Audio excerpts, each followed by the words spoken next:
The radical, fundamental principles of freedom, rational self-interest, and individual rights.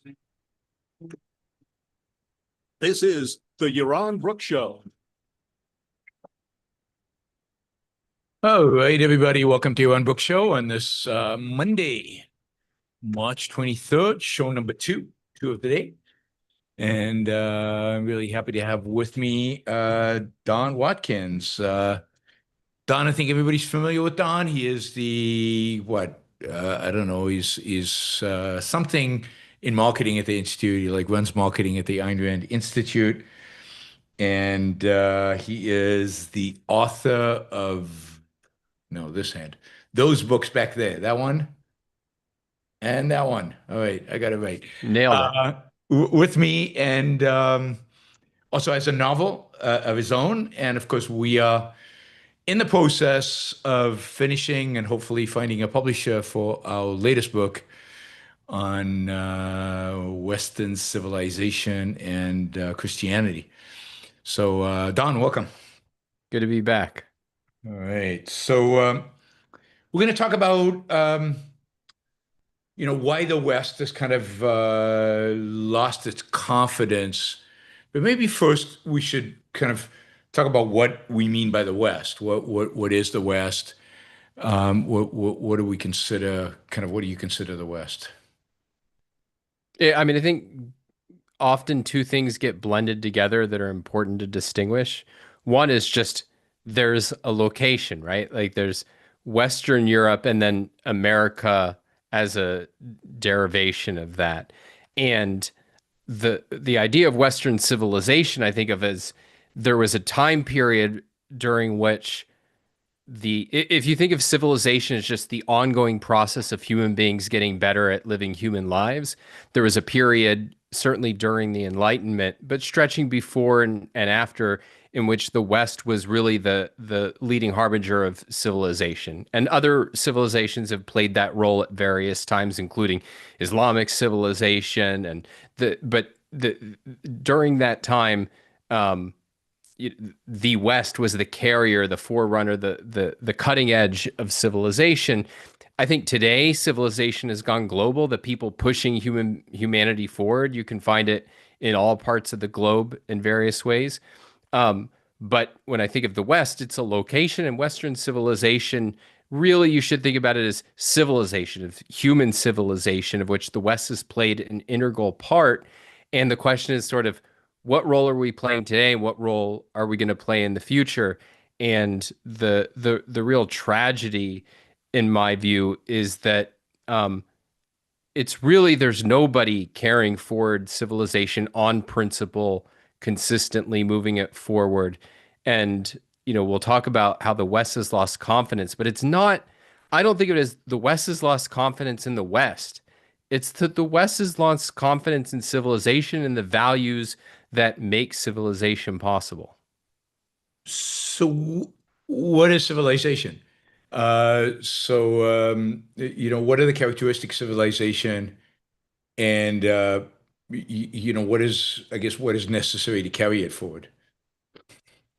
Yeah, I mean, well, I put it as it's human beings getting better and better at living human lives. And you think, so I'm about to have my third child in June. And as you're a kid, right, you're learning more and more about how to live a human life, about how to think long range, about how to do focused work, about how to relate with other people, about what values the world has to offer and how to enjoy and create those. And humanity as a whole, I think, is undergoing that same kind of growth and process of you're discovering, for example, if you think of ancient Greece, why we revere ancient Greece, they weren't the first people to use reason, but they were the first people to identify it as a distinct faculty, identify some of the most important laws about how to use it self-consciously and on principle.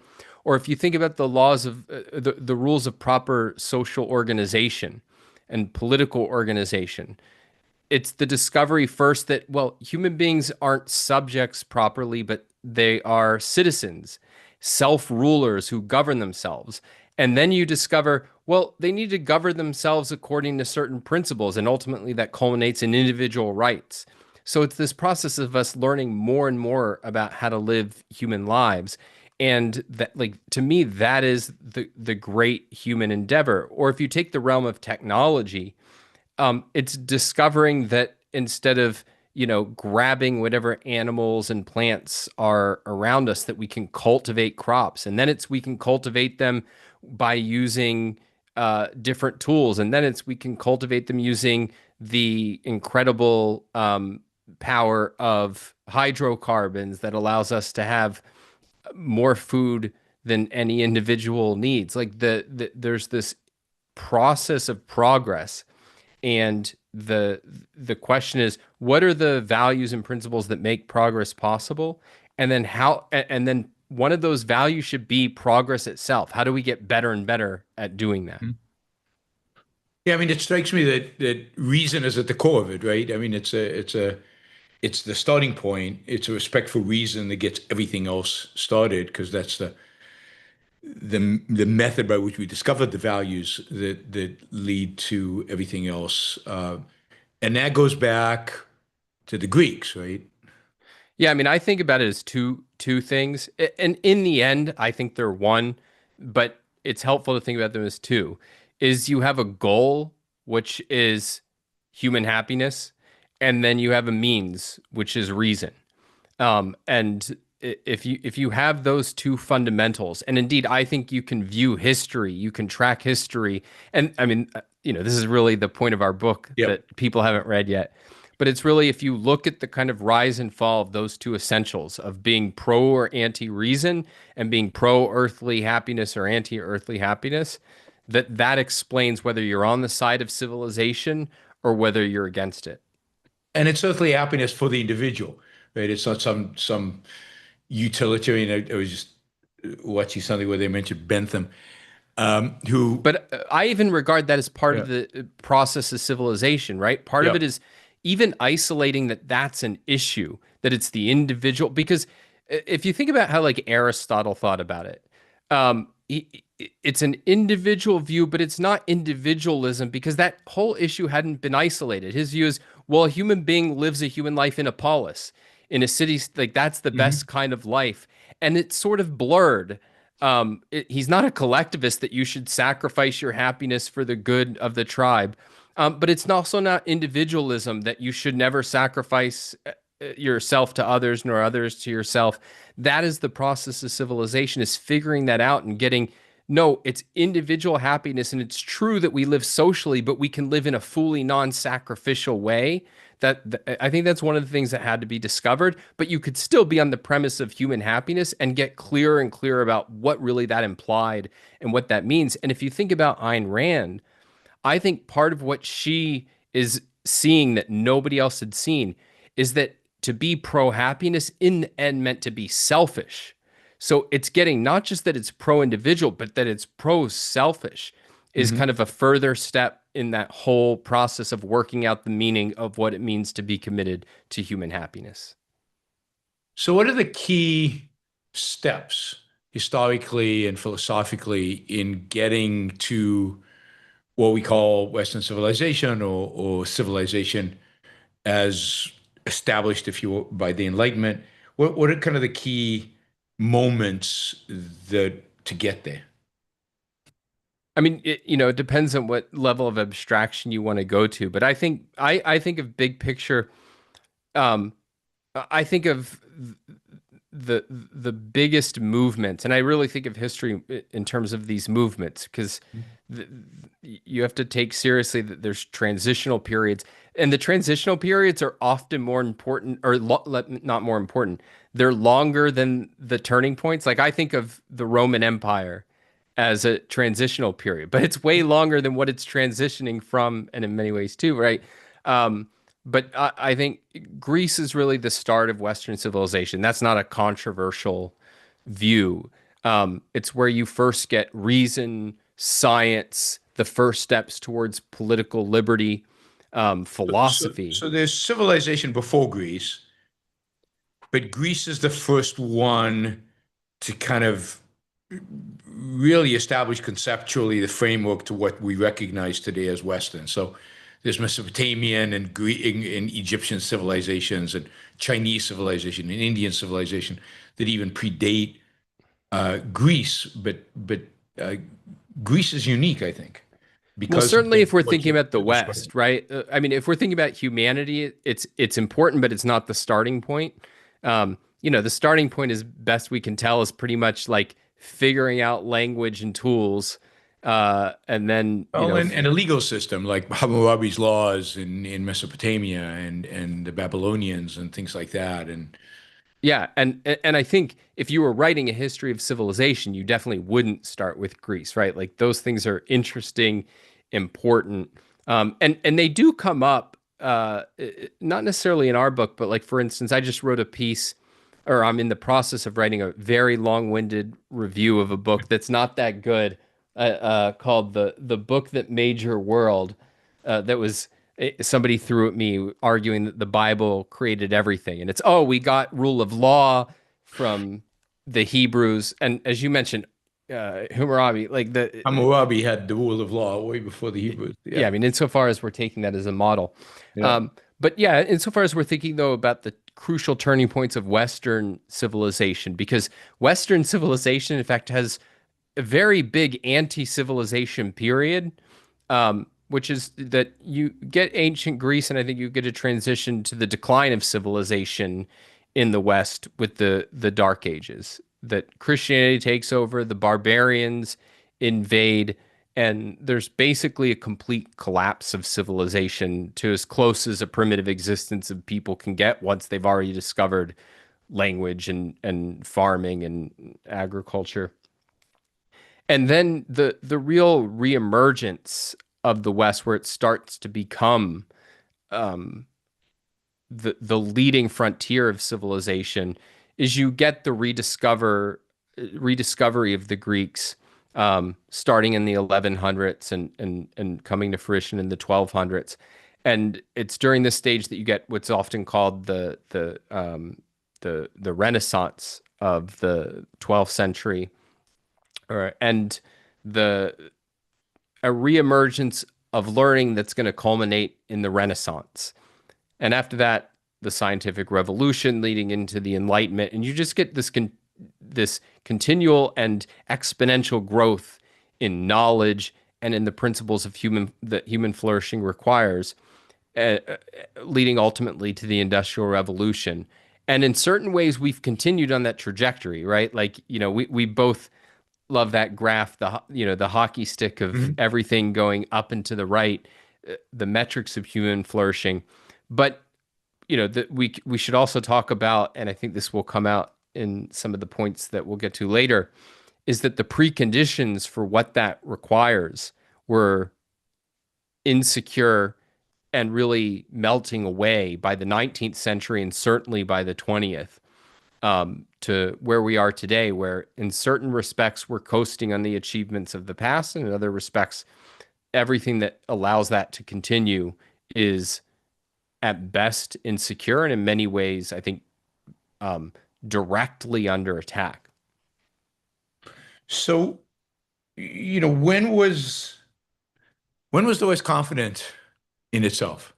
And was the confidence at the time justified? That is, what were they confident in? Were they fully aware of their own value? I mean, that's an interesting question.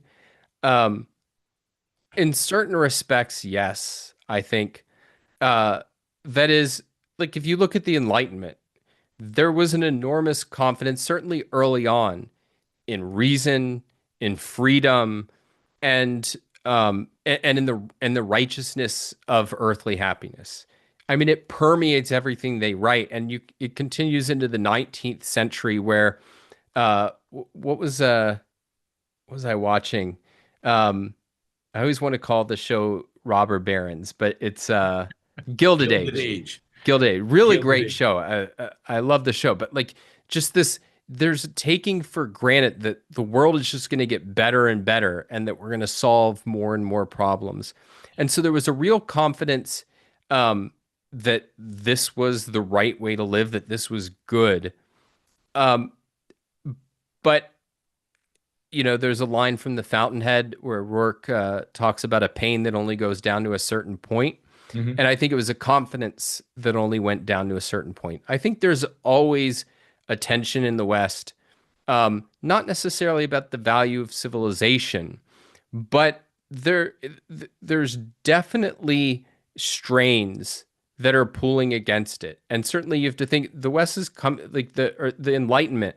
It's still coming out of the medieval period and inherits a whole bunch of questions about the pursuit of wealth, and success, and certainly the kind of self-interest that underlies that really, I think, becomes explicit when you get industrial capitalism, when the Industrial Revolution happens and you're seeing these people who are earning, millions of dollars, and building companies that, reach across the globe and employ tens of thousands of people. There's a lot of questioning of it. And there's also questioning, you have to think it's also packaged with a lot of bad things that were going on in the West. And this is why it's so important to distinguish the West as a place from civilization, because the West also was a place where there was slavery, for instance, and there was anguish of over how can we say that we're good and that we're for liberty and we're enslaving a significant portion, 5 or 6%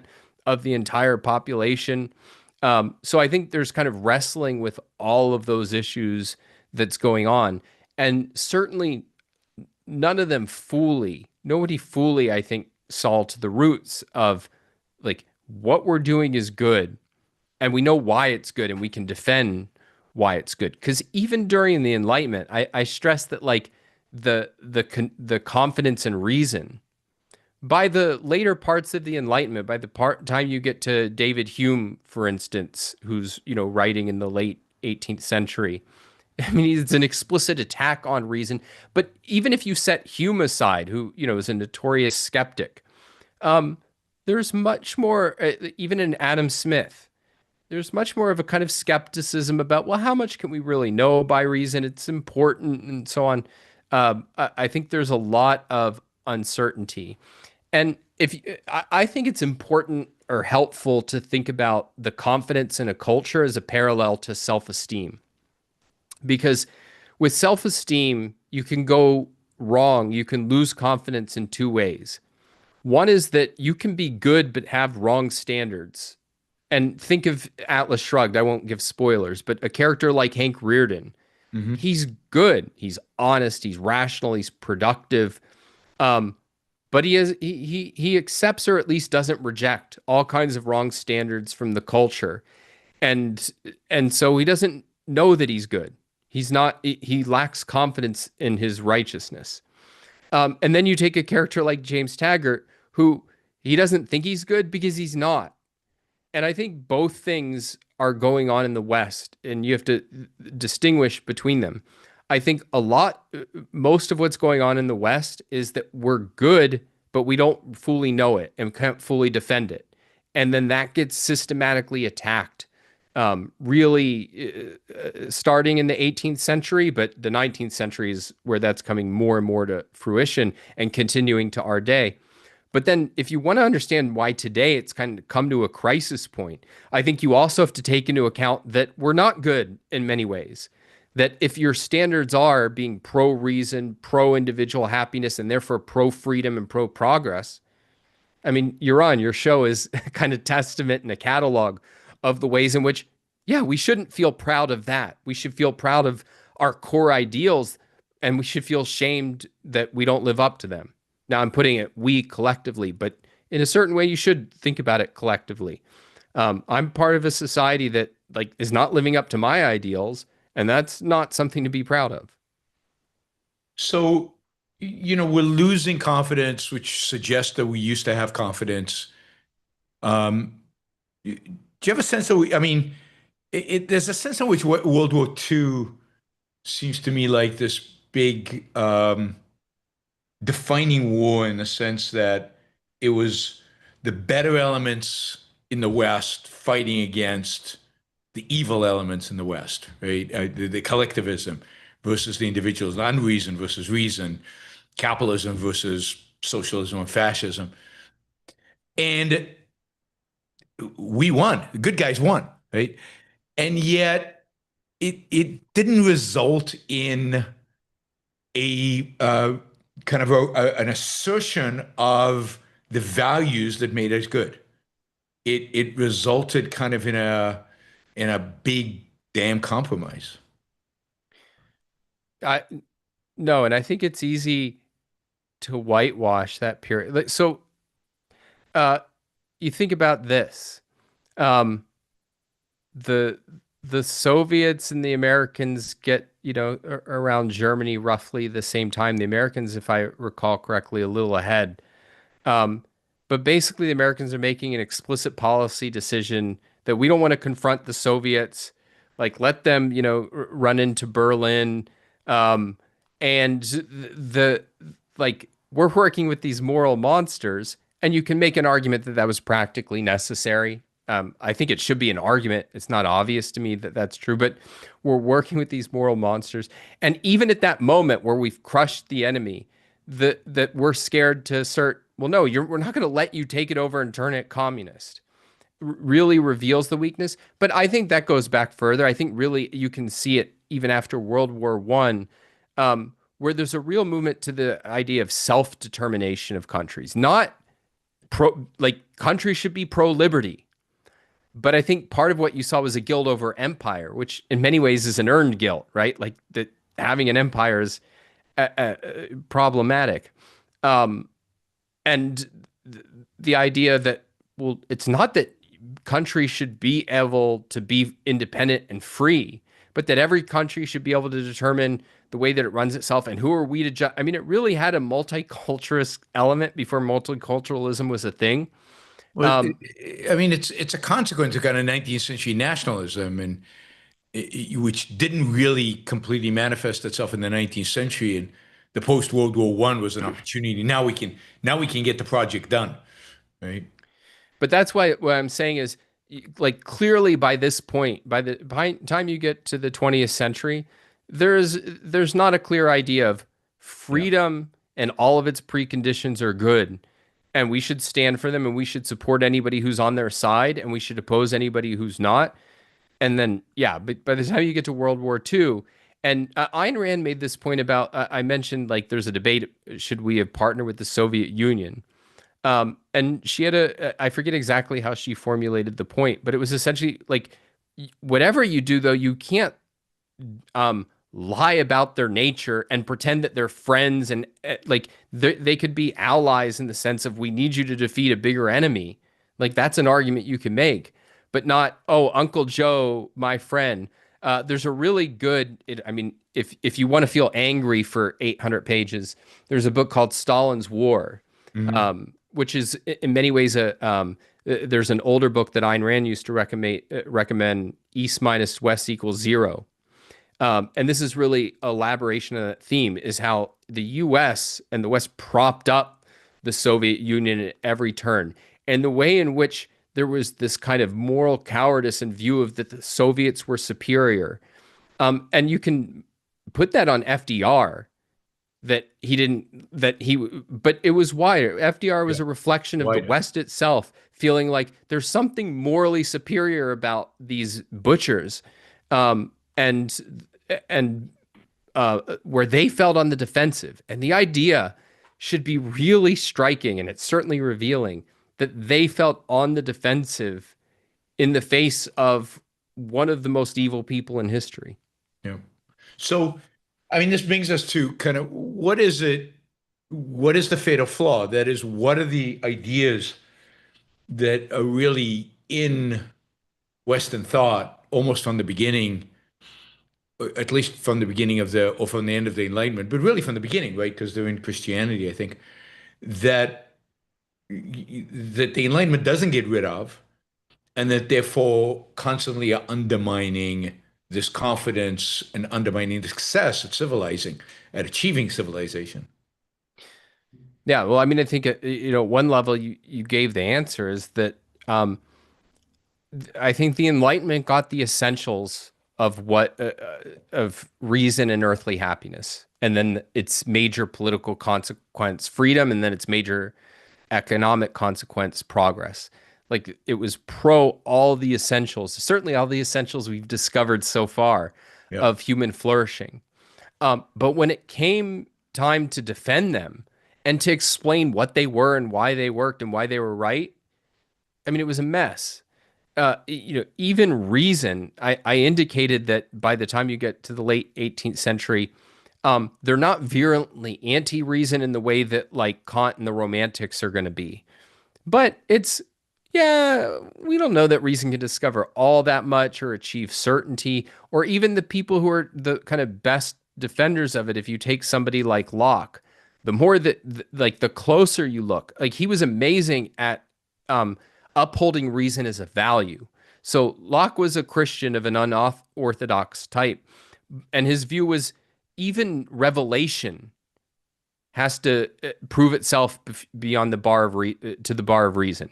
That even if you think of Aquinas as saying, "Oh, there's these domains in which faith speaks and reason speaks, and sometimes they overlap and they can't contradict." Locke went further, right? And he said, "No, everything has to establish itself by reason, even revelation." But then when it comes time to say, "Well, what is reason and how does it work?" I mean, it's really a disaster in the sense that we don't even have access to reality, direct access to reality on Locke. We have access to ideas, and do those ideas match reality? Well, we can't ever really know, and so there's all kinds of problems with their understanding of reason. With happiness, it's the same thing. Of like, there's a way in which they get. Of course, human life should be devoted to happiness. Like it's self-evident, and there is a way in which that's right. Like it's very the world gives you so much evidence and beats you across the face that the good is tied to what's good for human life. But they can't articulate a case for that, and because they've inherited Christianity, that undermines them. And so, if you take Locke again, for instance, he's really good on saying that happiness is the purpose of life. And he thinks it's both earthly happiness and then the extra bonus is you can have otherworldly happiness. But he also thinks that morality can't be all about happiness. Morality has to include self-sacrifice because we all know that's one of the most noble things that you can do. And so there's a kind of ambivalence to it. And you see somebody like Adam Smith in Theory of Moral Sentiments, struggling to kind of put together, well, look, clearly happiness is good, and clearly that involves self-interest, but clearly self-interest isn't good. Like he's again ambivalent towards it, and some passages you'll read in that book are like you and I, Yaron, would cheer that, like we'd put them on little meme quotes, right? They're that good on the issue of self-interest. Yeah. And then you'll read other passages that are outright altruistic. Yep. And so there's a real ambivalence to these things that then are going to get cashed in on by the real anti-Enlightenment thinkers. And I think of Hume, Rousseau, and Kant as the big three who are going to destroy the Enlightenment. What is it that makes it so difficult for them to shake off? I mean, I'd say Christianity, to shake off altruism, Christian altruism, maybe the mysticism as well. Why does it have such a strong hold on them and then on the civilized world generally? I used to think that the core issue was, it'll often be put now, hearkening to Hume, that they couldn't derive an ought from an is. It's that they couldn't provide a philosophic proof of happiness and self-interest as the goal. I don't think that's irrelevant, but I don't think that's really the case. I think that it's really an issue of being able to conceptualize the alternative. Mm-hmm. And what I mean by that is that true philosophic thinkers who can get that there's wrong fundamentals, what the fundamentals are at play and how to conceptualize them right, are really, really rare. Philosophers trying to get to fundamentals and seeing the fundamentals at play are really, really rare. And so I think of somebody like Adam Smith as it wasn't, oh, I can't derive an ought from an is. It's that he saw so much that's true about the nature of self-interest, but he couldn't conceptualize it. He couldn't get what it would mean to be fully on a pro-self principle. Um, and then that the alternative principle was self-sacrifice. And so what you get is kind of a mishmash. You don't have a principle at play. And then if you contrast that with somebody like Kant, what makes him a real philosopher is that he does get the principle. And so but when he gets the wrong side, he takes the wrong side of it. And so he gets what self-sacrifice is, and he wrings every ounce of self-interest out of morality. That any hint of self-interest gets thrown out as this is not part of morality. It's and so to me, the real answer is that there was no philosophic thinker capable of defining the alternatives of what it would truly mean to be pro-self-interest and what it means to be self-sacrifice. And so when you have people who are inheriting an idea that self-sacrifice is good, and they're starting to challenge it, they get, well, they can't mean what the Christian monks meant about just renouncing every bit of happiness and so on. Yeah, you couldn't even have society without people pursuing their interests and selling things because they make a profit and so on. But they can't work themselves out of it until you get a philosopher who can define the principle. Yep. And there was nobody who could get the principle until Ayn Rand. And to me, that's what's going on, is that you needed a philosopher to name it, and there just wasn't one. Yeah, I mean, you see the in the French Enlightenment, you see all these characters who are atheists and they claim to reject Christian morality and this, but they don't know how to replace it, and to them, self-interest is emotion. To them, self-interest is doing what you feel like, but that's not quite right. So they know it's not quite right, but they can't, as you said, they can't figure out what the principle is. They can't figure out a system of ethics that is different than Christianity. And there's a sense in which they kind of give up on ethics. So there's a sense in which they become, hedonistic or in their personal lives and don't really advocate for a system of ethics. They still argue for pursuit of happiness, but they have no idea what that really means.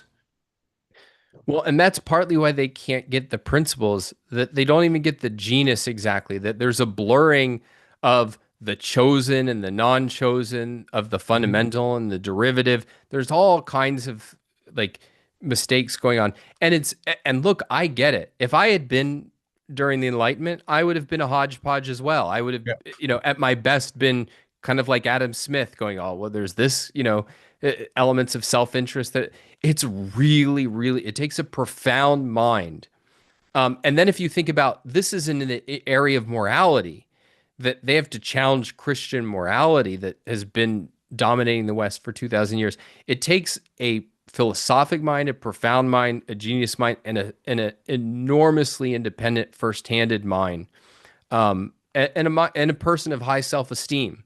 Mm-hmm. And that's if you name the number of great philosophers in history who redefine fundamentals, I mean, you're talking, at most two hands. Yeah. At most, right? Yeah. I mean, I think ultimately there's the big four.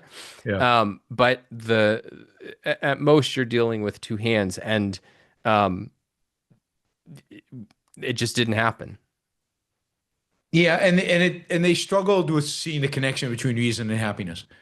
And that's of course Rand's genius is to make that connection and to show how happiness depends on living as a rational animal. There's defining, Aristotle defined man as a rational animal, but it didn't go anywhere beyond that. It took Rand to make all those connections. So we never really had confidence. There's a sense in which the West has always undermined itself. So even when it fought at World War II and exhibited confidence in the battlefield, at least. Intellectually, it was on quicksand. Intellectually, it was already very weak, and had been weakening at least throughout the 20th century. Was there ever a period where you have a sense, yeah, they really knew what they stood for and really could defend it? Well, I think there's periods where particular aspects of the values of civilization, they thought they had the high ground and were unapologetic in defense of them. I mean, I think the founding generation, Yeah. the idea that we're for freedom, liberty, individual rights, and that that's good, and that anybody who challenges that is bad. I think there was that. I think the idea of we have progress, and progress is good, like that dominates the 19th century and even into the early 20th century. So I think there's these periods, but to say that they don't have a full understanding is to say that's vulnerable to what happens when it's challenged.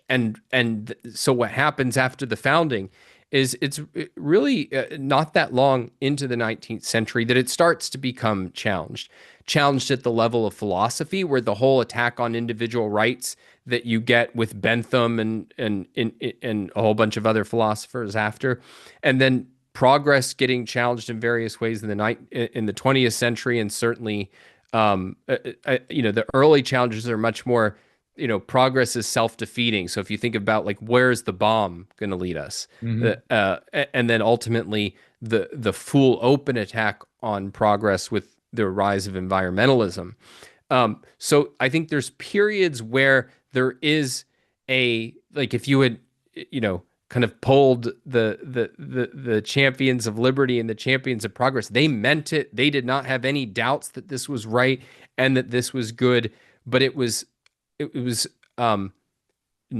not sufficient in the face of attacks.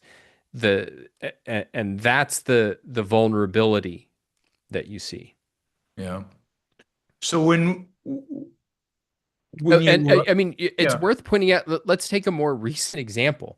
Yeah. I mean, I even think today, take something like this isn't a perfect analogy to the cases I gave before, but if you had gone 5 years ago and talked about free trade, we all know that, free trade is good and leads to lower prices and that tariffs are stupid. But nobody really knew it, right? I mean, aside from the economists and objectivists who did know it. And then what? But no, that's because nobody was attacking it, right? Like aside from Trump and a few people who, on the left, a bunch of leftists, yeah, right. But it wasn't really attacked in a central way. And then once it became widely attacked, you realize, oh no, it was based on nothing. Now that's not analogous in the case that I think, the founders understood at a deep level why liberty was good, just not the deepest level. I think the 19th century understood why progress was good, but they just not at the deepest level. Here it was more just, we kind of all take it for granted, but it's the same dynamic at the level of, it's easy to feel confident in something when everybody agrees with it. And if you have a culture where something is upheld as a value, and indeed, this is why you need philosophy. Philosophy arises precisely because cultures start interacting with one another, and there becomes a live question of, well, how do we know that we're right? They live in a very different way than we do. They have different forms of political organization, different gods, even different ethical standards. How do we know we're right? And so it's insofar as people just take the given as given, you don't have much of a problem. We all know this is true. But when that's challenged, as Ayn Rand talked about in a kind of similar context, all hell breaks loose. Yep. So when do you think we really lost confidence? We never completely had it, and maybe we had it in certain realms, but not completely. But there is definitely a sense right now that, there's nothing special about Western civilization. There's nothing special about the West. Civilization is not worth fighting for. What do you think is the turning point, if there is one? Well, I mean, I wish I could remember the exact uh, because Date?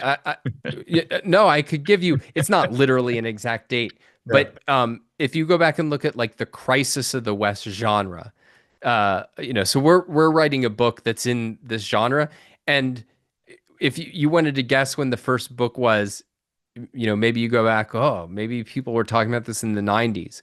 Um, I think it was somewhere between like 1890 and 1930 that the first Crisis of the West Okay. book was written. So this Yep. has been like a long-standing theme, for at least a century, probably more than a century. And but I think if my view of where's the real turning point was with the rise of egalitarianism, in particular multiculturalism. Yep. I think that was the most explicit attack on the value of Western civilization, and the deepest attack. And I think so it's really been, what's it now been, probably 70, 80 years since multiculturalism got off the ground, that you really saw the open turn against it in the West. So, how many years did you say? Well, what's it? I mean, that's kind of 60s, 60s. Yep. 60s, 70s, something 60s. in there. And then you get a certain recognition with Alan Bloom, and there's a bunch of books written in during that period of kind of recognizing that something's wrong. Something's very wrong, and we're losing something. That's probably what, late 70s, early I think, 80s. yeah, I don't think Bloom was into which Bloom, Alan or Harold. Yeah, I don't know. I think Maybe the it's testing closing right of the now. Western Mind was what, Yeah, late 80s, early 90s. But yes, like that's already late 80s. you Yeah. definitely, there's a counter reaction to it starting, a decade or so after, and people starting to question it. But it So, continues growing, and then the question is, was the counter good?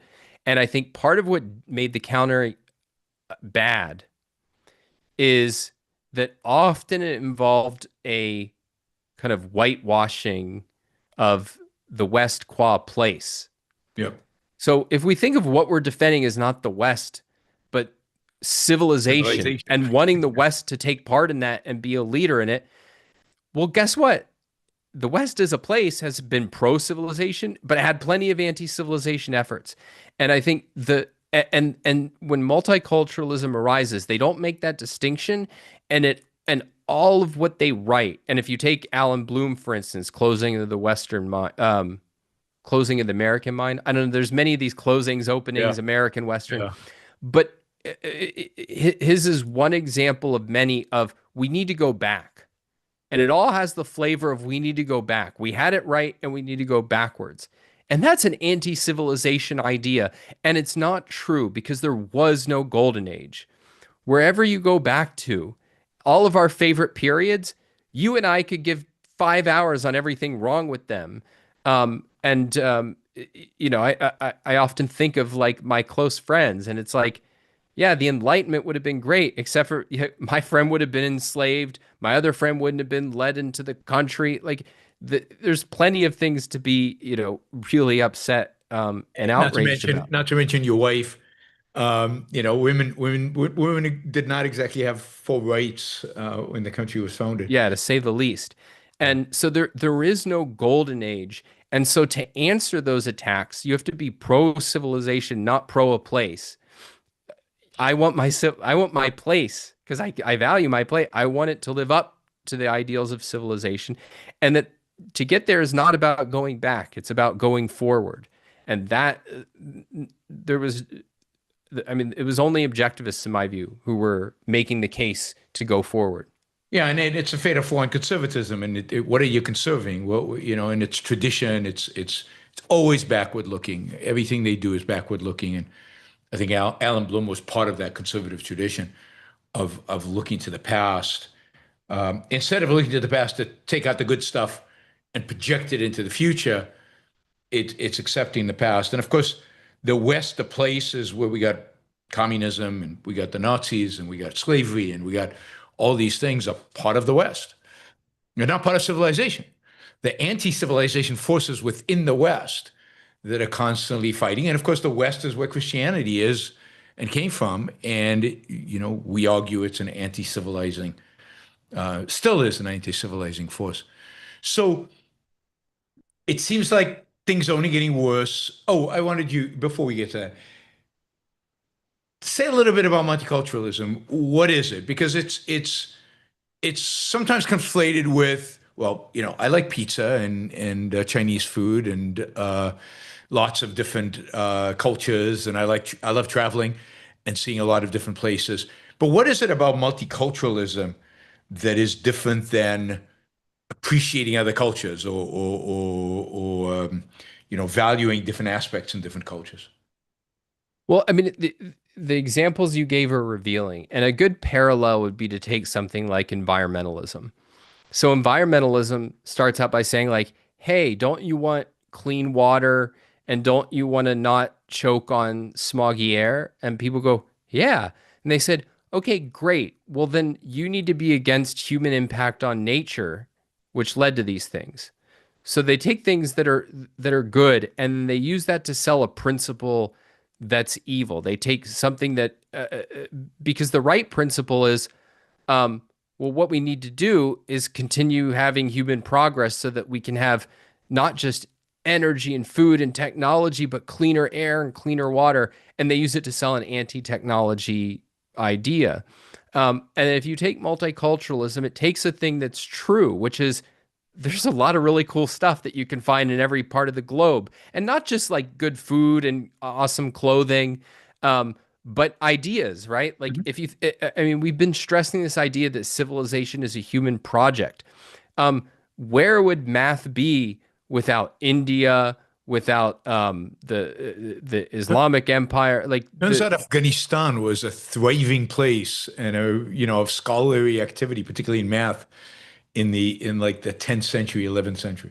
And there's all sorts of technology that got its start in China, and not just got its start, but like got imported from China and played a part in the way. Like all the things have come from all over the place, and they can start with that superficial point that guess what? Human beings can do amazing, cool things and discover amazing things all throughout the globe and have throughout history, and use it to sell the idea that all cultures are equal, and that itself is based on a package deal, which is that all human beings have the same rights, versus that there's no moral distinction between a culture that protects those rights and values those rights and one that violates them. There's no difference between a culture that's pro-reason and a culture that's completely primitive and mystic. There's no difference between a culture in which women have rights and one in which they get female circumcision and child marriage and honor killings if they get raped. And it says that we can't make any of those distinctions.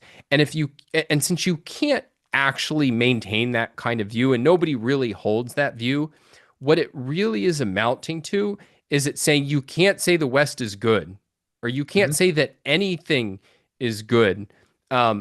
It's really an attempt to cut down what's good. And that's like with egalitarianism. It says all human beings are equal along every metric, every spectrum, every axis. And since you can't actually maintain that Steve Jobs and Bernie Madoff, well, they're equal, you can't make any distinctions between them. In the end, the only kind of meaning that can have is, oh, don't say you're so good, Steve Jobs. Like you don't have a right to your money. You don't have a right to admiration and adulation for your achievements. Yeah, we see that today in that the multiculturalists are not like they love foreign cultures. It's that they hate America. And it's pulling down America that really is what interests them. And they're willing to support the most barbaric actions of anybody else as long as they're not American. Yeah, and I think, we're seeing this, the Iran war and the way in which Iran will be, not by all of them, but by many people, particularly in the left, Like they'll even praise Iran or at least not object to it. So this is a funny story. The first time I ever got a little fame and notoriety, Yaron, is, I was a kid blogger, my early 20s, and this was in 2002, 2003. And I wrote something about how, on my blog, uh, about how it's shocking to me that nobody in the left was cheering the Iranian protesters at that time, who were speaking out against the regime. I said, like, they love protesters. They say they love people standing up against tyranny. And shoot, what's the it starts with an A, very famous. He was the leading voice of gay marriage. Help me out. Well, who's the Andrew famous Sullivan. Andrew Sullivan? He Yeah. quoted me in one of his columns. Oh, wow. Uh, Okay. as a result of that, Wow. right? But like, so none of they won't speak out against that, and then they'll speak out against Israel for um, every blameworthy thing that they do, and most of the blameworthy things are actually good or made up, right? Like, so there's a complete double standard, and that's how egalitarianism works. If you judged a poor person by the same standards you judged Steve Jobs, right? Like the critics of Jobs, oh, Steve Jobs got angry at his underlings. Oh, well, we can't judge a drug addicted father who ignores his kids and lets them suffer in poverty because he's just a victim of the system. Like, there's always that kind of double standard that's at play. Yeah. So how do we, so that's egalitarian, that's multiculturalism, which is basically an expression of the egalitarianism that is dominant in our culture. So that's the source of the lack of confidence. How do we fix it? Well, it's a source, right? Like, I think part of what you have to get to is what's the source. And I think you want to identify kind of two things. Um, One is the lack of a positive, and the other is a negative. The lack of a positive is that there was never a full philosophic justification of the values of civilization. And then the negative is that there was a crusade for the values that are anti-civilization. And my view is that the most important anti-civilization, crusading anti-civilization force is Christianity. And I don't think, and in part because what Christianity did, I think philosophically you would say it's Platoism ultimately, right? Yeah. Like, that is the source of everything bad in the West. But Platonism really influenced the West through Christianity, and then comes to its kind of culmination in Kant. But and so I don't think you can understand egalitarianism and its derivative phenomena like multiculturalism except for these are the secularization of Christianity. And you see, like explicitly, that's what's going on in the 19th century. Is they said, well, we don't really believe in religion anymore because the Enlightenment killed that. So how do we keep all of the trappings of Christianity without the mystical aspects? And like, this was an explicit program. And if objectivists, we all know, even if we haven't read him, the name Comte, because he coined the term altruism. But he's laying out what he calls a religion of humanity. That is just, it's how do we keep Christianity but drop out the religion side of it? And indeed, he's critical of religion for being even too selfish. It's, oh, you still get heaven after death. That's way like, no, you can't have any rewards, which is a very Kantian idea. But there's the negative force was there's Christianity, but Christianity would have withered. I mean, I think it would have remained for a long time, and both in terms of there would have been a lot of people going to church, but it would have still, had, some impact but it would have not been as poisonous if you had had a positive, and the positive being if the Enlightenment had gotten a full philosophic defense. Yep. And I think that's exactly what Ayn Rand provided, is that she took the best ideas in the Enlightenment, added to them, refined them, got rid of everything bad, and gave it a full philosophic defense. And that's the real achievement. And so the solution ultimately is that you need to the culture needs to be influenced by those ideals in a context where those ideals can be sustainably, to borrow a term, injected into a culture, because they are, you can defend them consistently. If you look at the Enlightenment, I mean, Rand made this point, but it really is true. Like, it was vulnerable because it didn't have a full philosophic defense. Mm-hmm. And you see the critics of the Enlightenment finding and exposing its lack of, its contradictions, its lack of a defense, and that's not going to happen, or you have the ability to avoid it happening with a fully worked out philosophy. So the fix is a objectivist crusade, a crusade for objectivism. I hope so. That's what I do for a living. But seriously, I really believe it's true. And working in this book with you on, like, we're really delving into the West and the history of it and the particular thinkers, and not just the ones that everybody knows about, but like really seeing the detailed working out of the trajectory of the West over the last few years. It's really true.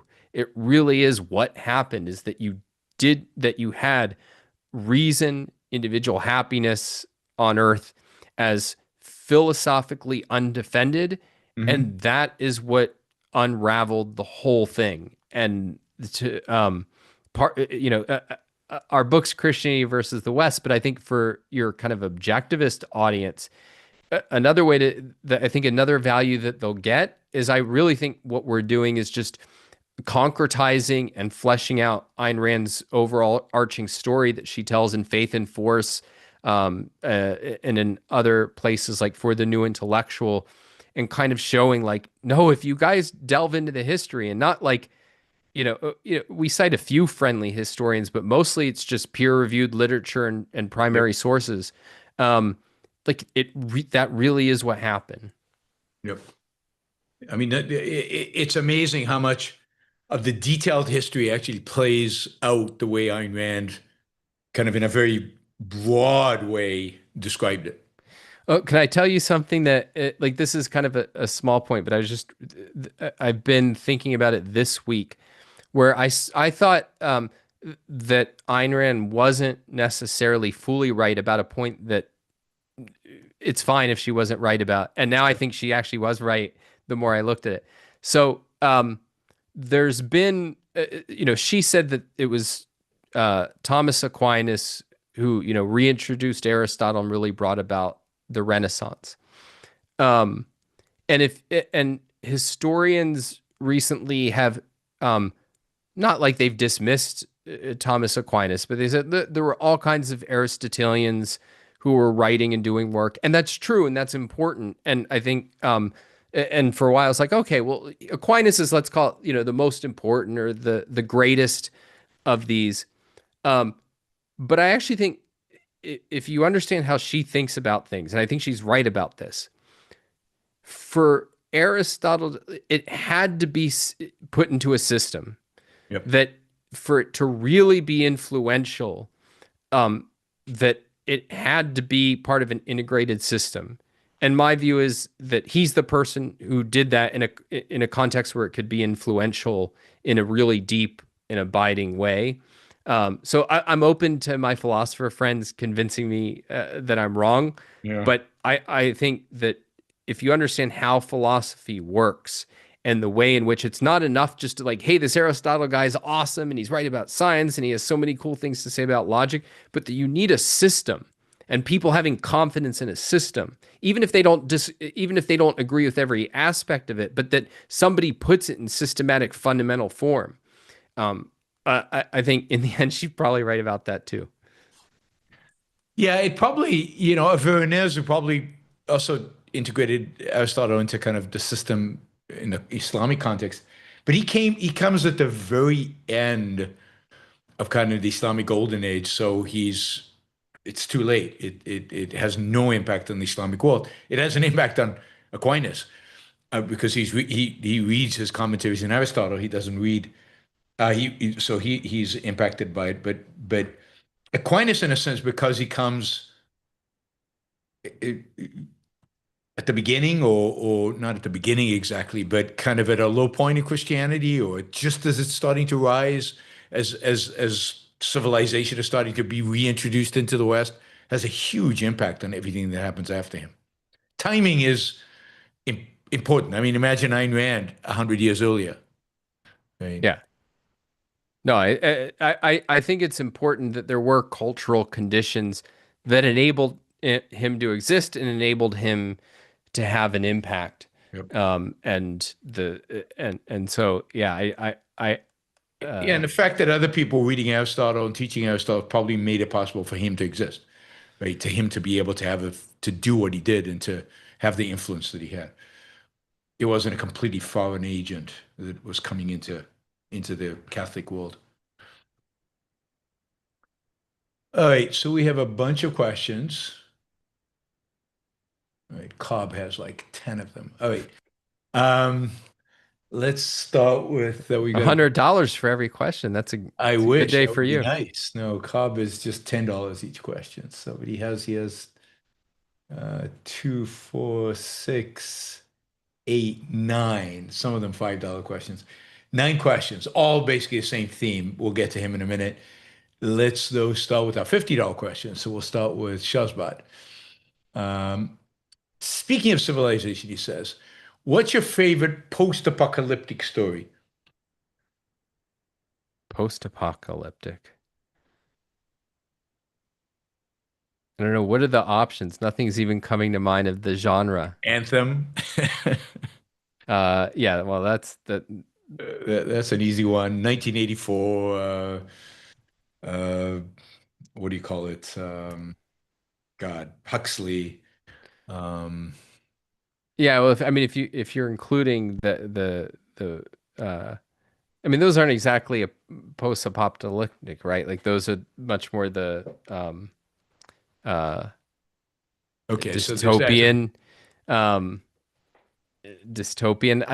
Dystopian. So what would be post-apocalyptic would be some of the TV shows I watch are post-apocalyptic, but yeah, what's the I was gonna say what's the zombie one, which is a dumb question. yeah, there's a bunch of zombie ones, but I don't like the zombie ones. Yeah, I watched the Walking Dead.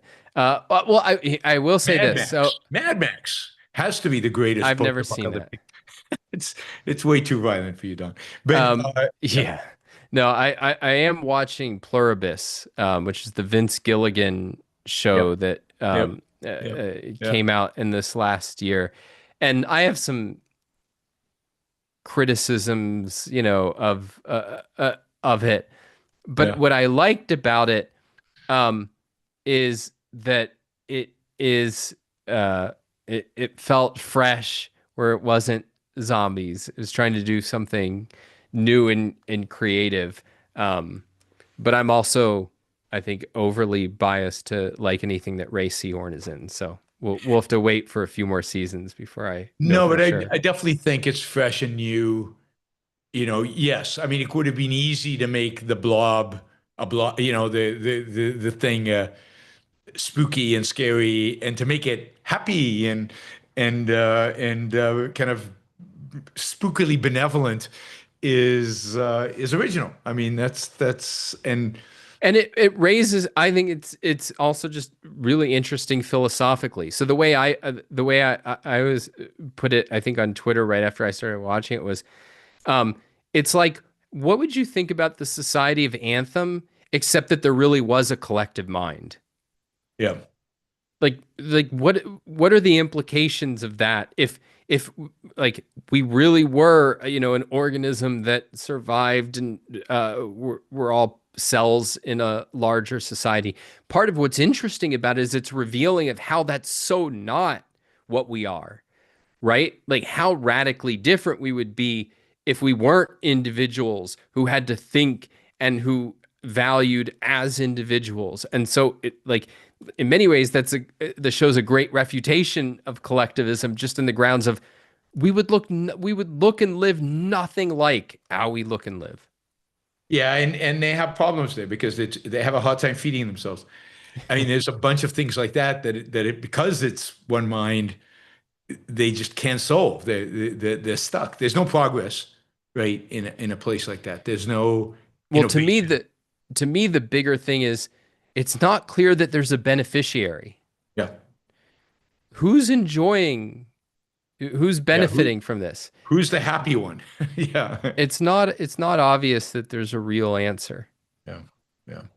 It's a good show. I mean, I wish they hadn't chosen as the one human who survives, a cynic.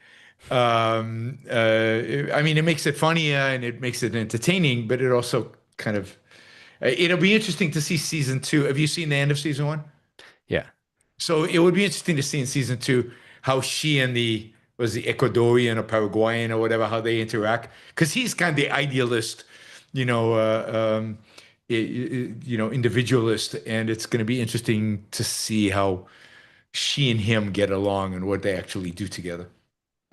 It could Yeah, go and wrong in many, many directions. I'm even okay with her starting out as kind of a mess of a person if part of the thing is how is she going to rise and grow to the occasion. Yeah.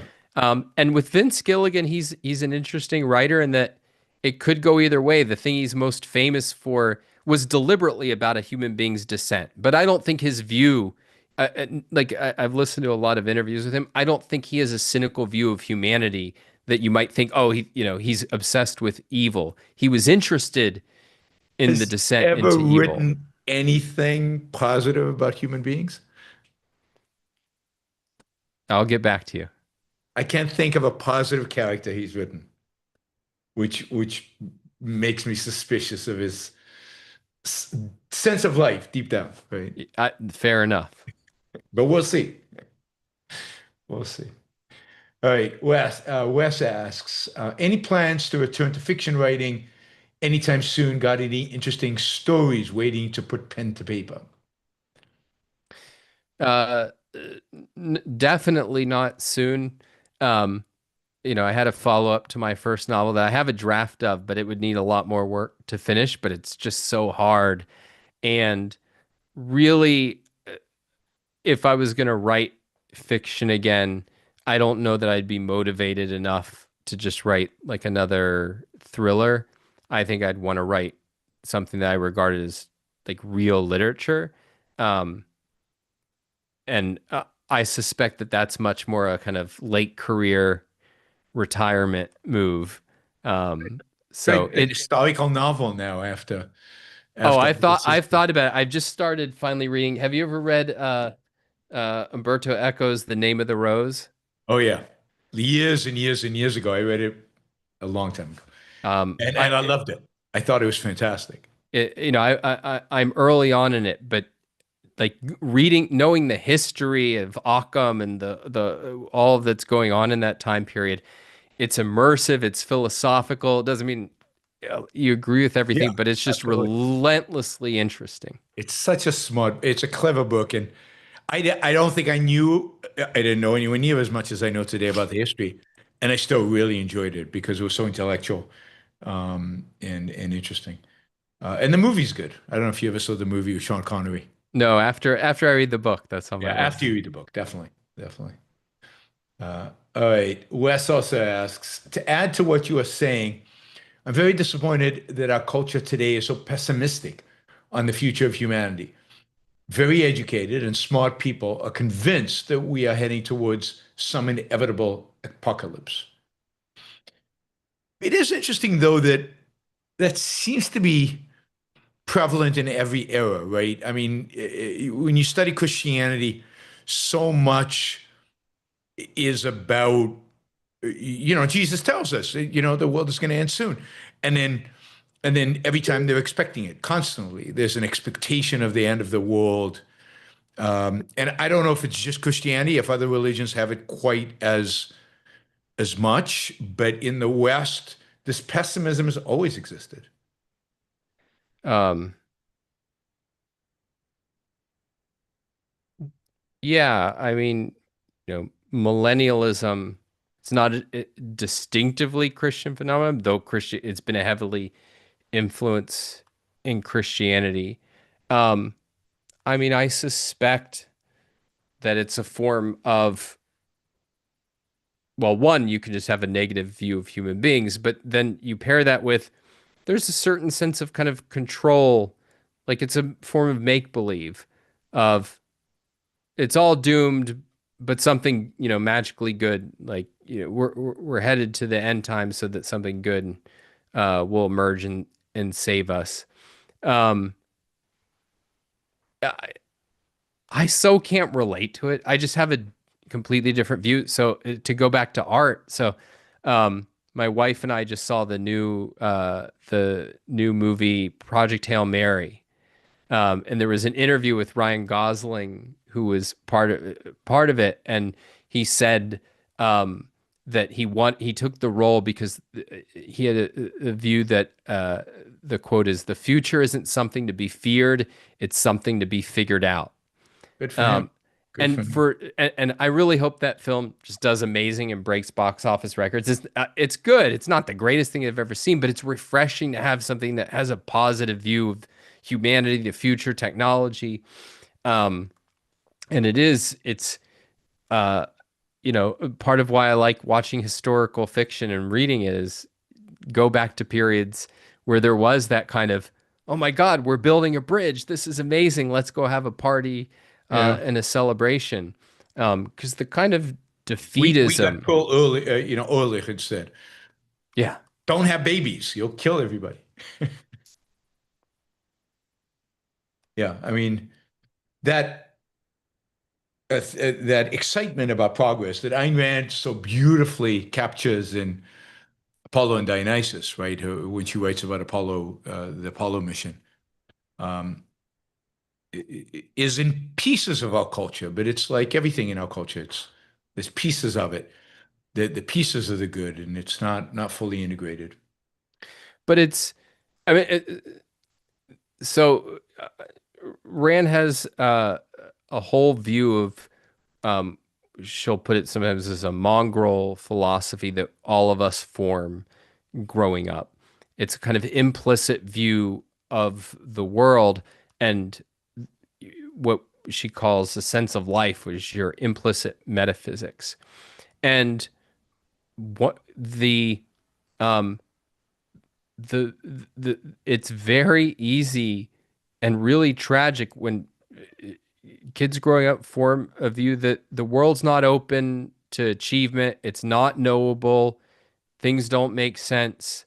Um, and it create it that those kinds of conclusions that can be reached for all sorts of reasons, but particularly in a culture like ours, it leads you to the view of, well, what happens in a world that doesn't make sense, where it's not open to achievement, where it's not noble, where effort and ability don't pay off, where hard work isn't the key to success? Well, things are hopeless. And so we're kind of manufacturing so it's a philosophic issue, and we're manufacturing it by not helping people cultivate the foundations, which I mean is, we can come back to the point we started off with. Um, it's really reason that gives you optimism. Yep. Optimism is not just saying, oh, there's no problems. It's there's problems. There's always problems, and we're going to get better and better at solving them. Yep. Mika, for each of you, when is the last time you read Atlas Shrugged? How many times have you read it? Well, my wife and I off and on have been reading it together, which is a really amazing experience. And I think this is for me. I don't. It's.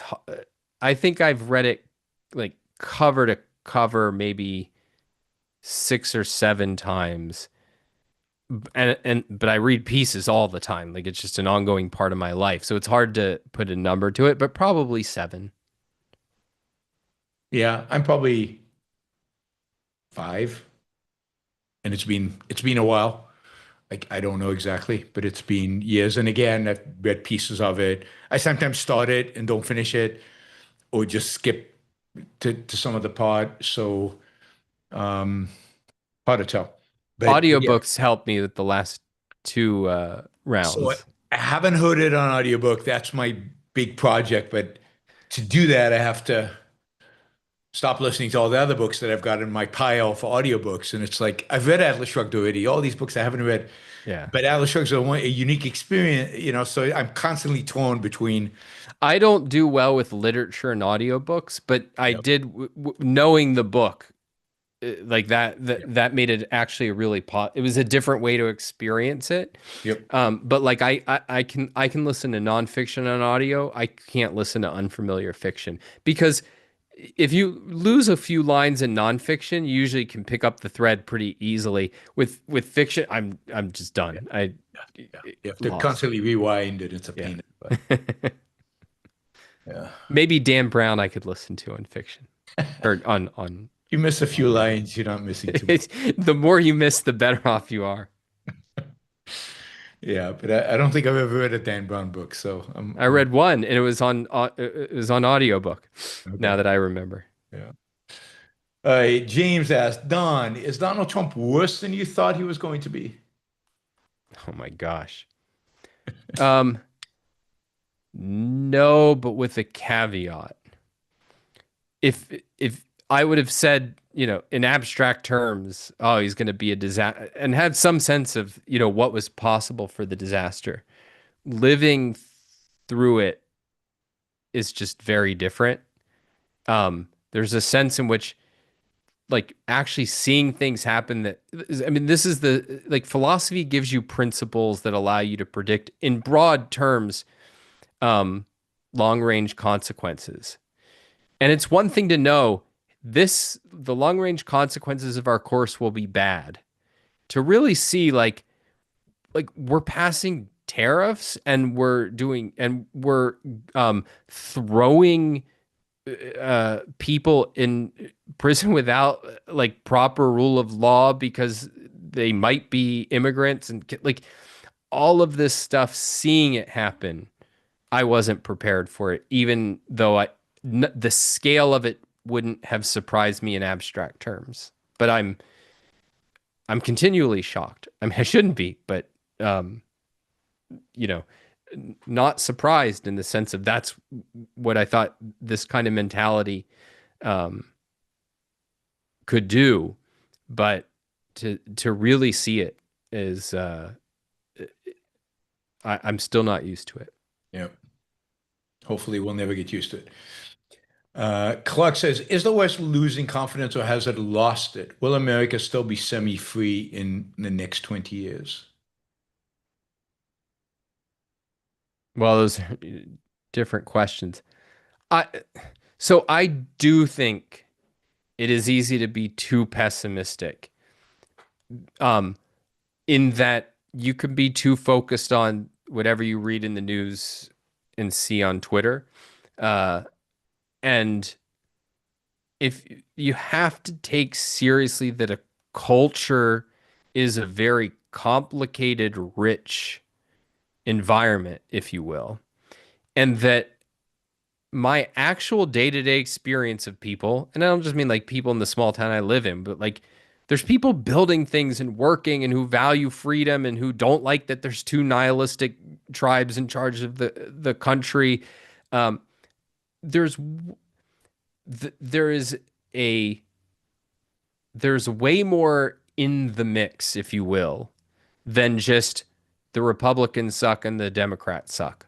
And therefore, aren't we all doomed? And the people who speak the most online mostly suck. Like that matters, and it does impact the long-term trajectory. But I mean, I just think if you look at what was going on in the 60s and 70s, it was really bad. 10 years ago, I would have said way worse than what we have today. I don't know. Today, I think we're like arguably a little worse off. But if you had been in our, if I had, been around there, like, would I have predicted the 80s and 90s? There's no way I would have predicted, and no objectivist I know predicted the 80s and the 90s. Mhm. Nobody I know predicted the 80s and the 90s. That's not grounds for just saying, oh, don't worry too much. It's, these things it'll flip back around. That's not what I'm saying. What I am saying is I don't make predictions because I think so much can change. So at the risk of saying, embracing the virtue of humility, I view it as I don't know. I know what the long-term trajectory we're on. I know it's bad, and I know that you have to fight it through better ideas. But what's going to happen and what time scale, I don't know. Yeah. Richard asks, will your book cover the decline of agency in modern society? For example, I've heard the argument that capitalism is bad because advertising makes us buy things.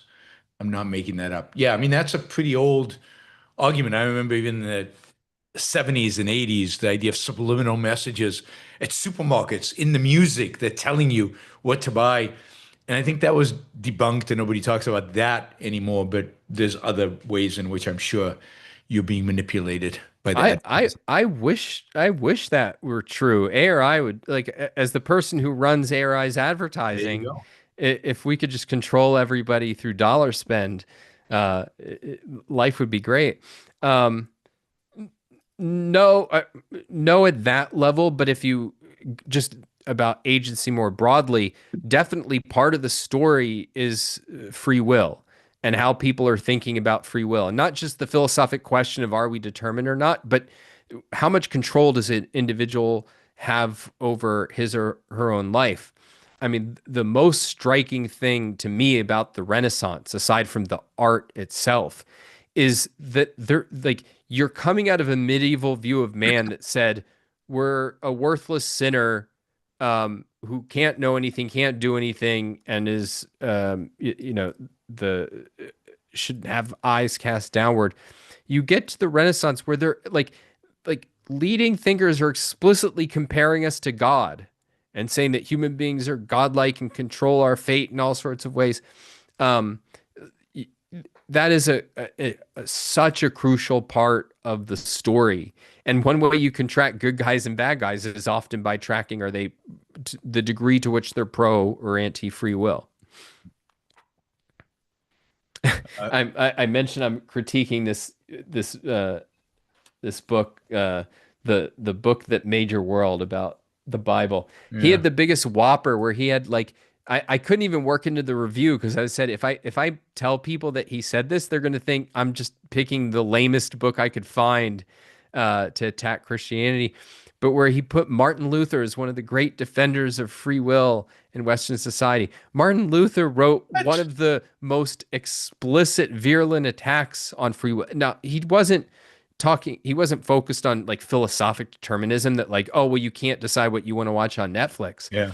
He was talking about you can do nothing for salvation, but it's the most anti-free will thing that you can imagine aside from Sam Harris. And so I was just jaw on the floor. Yeah. Yeah. I mean, you basically predetermined whether you go to hell or heaven. Everything is predetermined in everything that matters. Essential. Yeah. Yeah. All right. Baker says, Don, I got a huge value from your Oprah commentary videos. Any thoughts, plans to promote these? Even if someone hasn't read Oprah, they're a fantastic resource for anyone wanting the subject matter.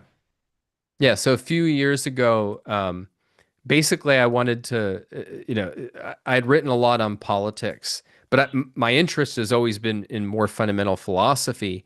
And I really wanted to kind of solidify my understanding and start thinking about how I would formulate different points. And so I did a YouTube series where I went section by section through OPAR, which people can find on my YouTube channel, which I haven't put anything up since I started back at ARI, 4 years ago now, coming up in 4 years. It's worth checking out. But what I did is I took the best of it, and it's in my book, Effective Egoism. So that was really the cashing in on it is I wanted to write a book for a non-objectivist who had maybe never even heard of Ayn Rand, and Yaron and I did a show on that book, so you can look that up for details. Roman, how did the reopening of the Western mind proceed? You have to read the book.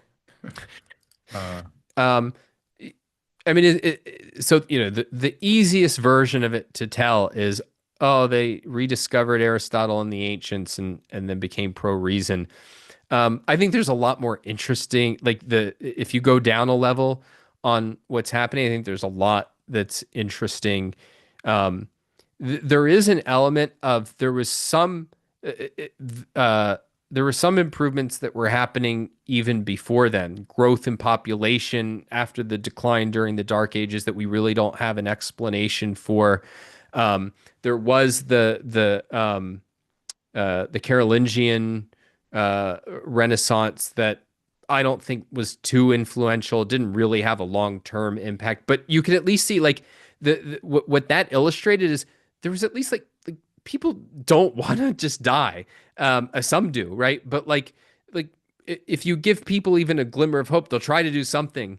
And so there's these little kind of hints of trying to recreate civilization or rediscover civilization. I just don't think they would have gotten anywhere on anything like the time scale without the fact that they basically discovered people who were eons ahead of them. And they could have stayed stuck a lot longer. But there's even, go ahead. I mean, it was partially they discovered the fact that the Muslim world is far more advanced than they are, and they're interacting with it. And it's no accident that Italy's way ahead of everywhere else, because Italy's actually the place that trades with the Muslim world. And they're seeing the math, and they're seeing the wealth, and they're seeing, and then they they discover the source of all that, which is the Greek ideas, which they primarily get from Spain. But they send. It's amazing. They send scholars to the Spanish libraries to start copying texts and translate them. And I mean I think it's really relevant though that some aspects of the Greek world were still in Christendom in the West. So Boethius had translated some of Aristotle's logical works, and so you had a bunch of the leading Christian intellectuals, such as they were really interested in logic, and so they, it wasn't as if you had a bunch of barbarians who encountered Aristotle's logic and his works and wouldn't know what to do with them. They had in effect gotten a flavor of this is amazing, and then fuel was added to the fire. So like once you start digging into how exactly it happened, why did they embrace it? Why did it take off? And I do think Yaron's point is really well taken. It's not just they discovered all of this knowledge from the past, but they looked around them and saw we're not advanced. Like they're crusading into the East, and they are the barbarians at the gates. They are the people who don't know any science, like they are being out technologied. And there's a way in which they said, like, maybe we have something to learn. Yep. I mean, there's a good book on the closing of the Western mind by what's his name? Charles Freeman. Charles Freeman, and then the reopening of the Western mind. And as a combination, those two books are excellent, and were some of the resources we used in our book. I think if you want the kind of whole story of the West, that's a good one of the best starting places. And then if you want to go deeper, just start with his references. He's really leveraging reliable research, which there's a lot of popular histories, even ones I like, that aren't, I think, as reliable in what they're referencing and building upon. Yeah. And then, of course, our book. Jacob says, thanks, Don. How does historic Asia, India, China, etc., play into the progression of civilization, reason, and earthly happiness? Uh, I just confess I don't know enough. It's something, I think you've had this experience even doing research for this book of we've just started touching on like what the Islamic world was doing, what China was doing, what India was doing, and it's fascinating, but I know so little of it and would love to know a lot more. Unfortunately, I regard myself as essentially ignorant on everything but Western Europe and America. I mean, I think that's right. I think you can see it in kind of the trade flow. So certainly the West benefits enormously from Indian civilization's math and some of the science. And sometimes it's hard to differentiate between India and the Islamic world because they're conquering each other. And at any given point, some place might be Indian and some place might be Muslim. The Islamic civilization was also pretty multicultural, not in the egalitarian sense, but in the sense of many cultures. And they were because it was really which is new to me. I didn't know this, but it was mainly centered in Central Asia, not in the Middle East, and therefore it was very influenced by India and China. And then, of course, things like the printing press came from China, right? So so much of what helped the West along in terms of technology came from China, and then people like Marco Polo who went to China and came back and reported. Again, they had these stories about, hey, there are these other civilizations that are doing amazingly well. And I think Friedman makes this point in the reopening of the Western mind. Discovery of other worlds and other civilizations really helped Europe kind of say, okay, we're not the only people on the planet. What else is going on here? The Bible doesn't describe the Chinese. The Bible doesn't describe the Incas or whatever. Maybe there's something beyond just this, the Bible as a source of knowledge. The Greeks didn't know about a lot of these things, so the Greeks are not the source of knowledge. Maybe we actually have to go out there and discover stuff for ourselves. And I think having contact with other civilizations is very beneficial. And in that sense, I'm for other cultures, not just because of the food, but because you can learn stuff. And the interaction is incredibly beneficial. And I think that interaction happens really throughout human history. But in the Dark Ages, there's a period in which the West becomes very isolated, fragmented, nobody travels, nobody goes anywhere. And then as it opens up and exposed more to the external world, that's when I think it starts developing and improving. Right. All right. So here's the series of questions from Cobb. They all have the same theme. All right. Don, you argue that dignity, liberty, reason developed in spite of Christianity. What standard of historical causation are you using? And why does it rule out Christianity as an indirect contributor? It's a good question, and this is a core point in that we had to think about how to formulate in the book and think about even what the view is. You have to make a big distinction between Christianity and Christians, first of all. Christians have contributed incredible things to civilization. Many of the things that are most important to me, Christians played a huge role in. But Christianity is a set of ideas, or at least that's one aspect of what Christianity is you can think about it as a source of ideas. And what are those ideas? Well, at one level, you can talk about it as it's a religion, and it's a religion with certain doctrines. And Christians will have different kind of lists of what are the essentials. But I think the one way one Christian author put it is who boil it down to three essentials: the creation, the fall, and redemption through Christ. And if you think about what that means, it's that like God created this world, which is inferior to this higher supernatural realm that he created. It's the inferior material world.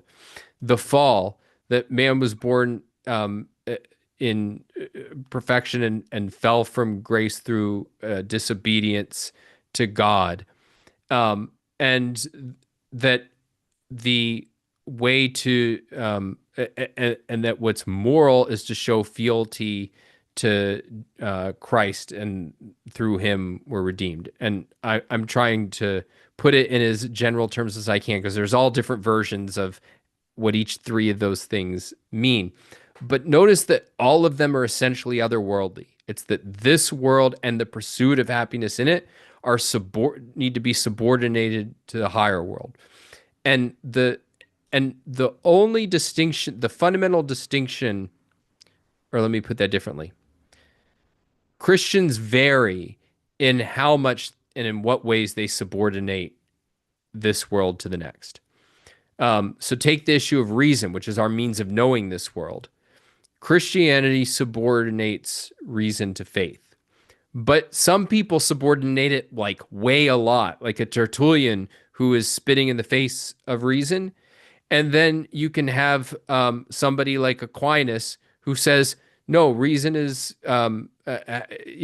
it cannot be overruled, and it's chief in its domain of understanding this world. But there's still a subordination that ultimately faith and revelation is higher than reason.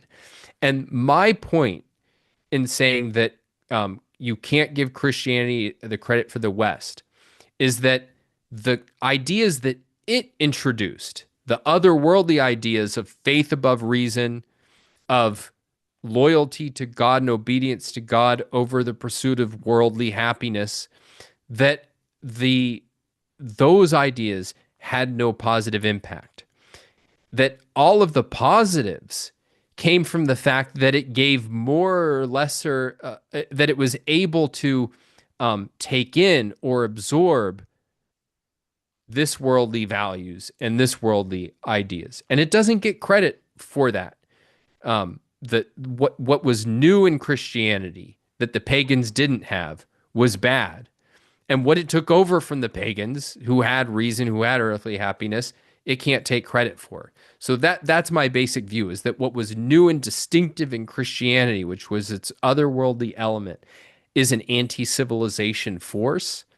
And so I'm talking about it only in the deepest, most philosophic terms, not in the sense that like, oh, Christians didn't create great art, or they didn't, there's all kinds of things that you could say they figured out, but I don't think it came from the Christianity. It didn't come from the core of the doctrine.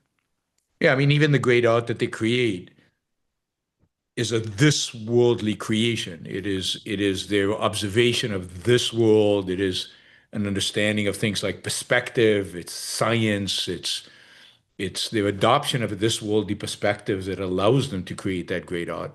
And in many ways, you can, like, it's even a pulling away from the Bible, right? Like the Eastern Christians, the whole thing, the whole break was, no, we can't form graven images and so on. And the West said, well, that kind of sucks. And I think the East was more consistent. They were being more loyal to the word of the Bible. So the way I think of it is, the more consistent you are with what's distinctive about Christianity, the more anti-civilization you are. All right, Cobb continues. If the Enlightenment is an extension of the Renaissance, how do you address the argument that the Renaissance subjectivity, especially ideas of conscious and interior, was shaped in part by Christianity?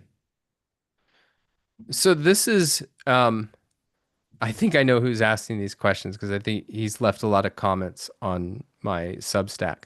Okay. So this is a view that goes back to a very famous historian of philosophy, and I might butcher his last name because I've never heard it pronounced, but I have his books, Ernst Cassirer,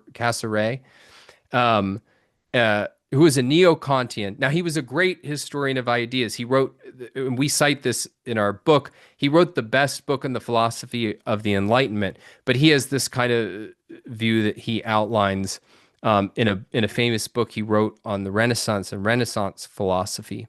Um, the, to actually untangle that question would take a long time. I promised that I would write something more in detail about it on my Substack, Earthly Idealism.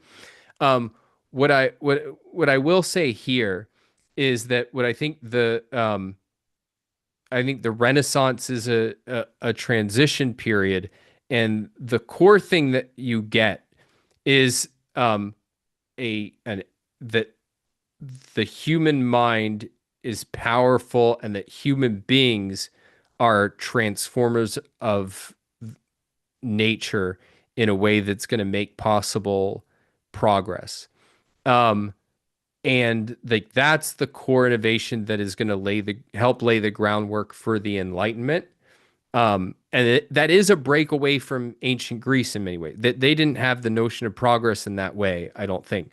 I don't think that came from Christianity though. But the some of the other aspects that are being put under subjective there, um, I think many of them are bad and aren't contributing to the progress. But I know I'm being oversimplifying right now and not addressing everything that's embedded in that question, but there's just no way to do it in this context.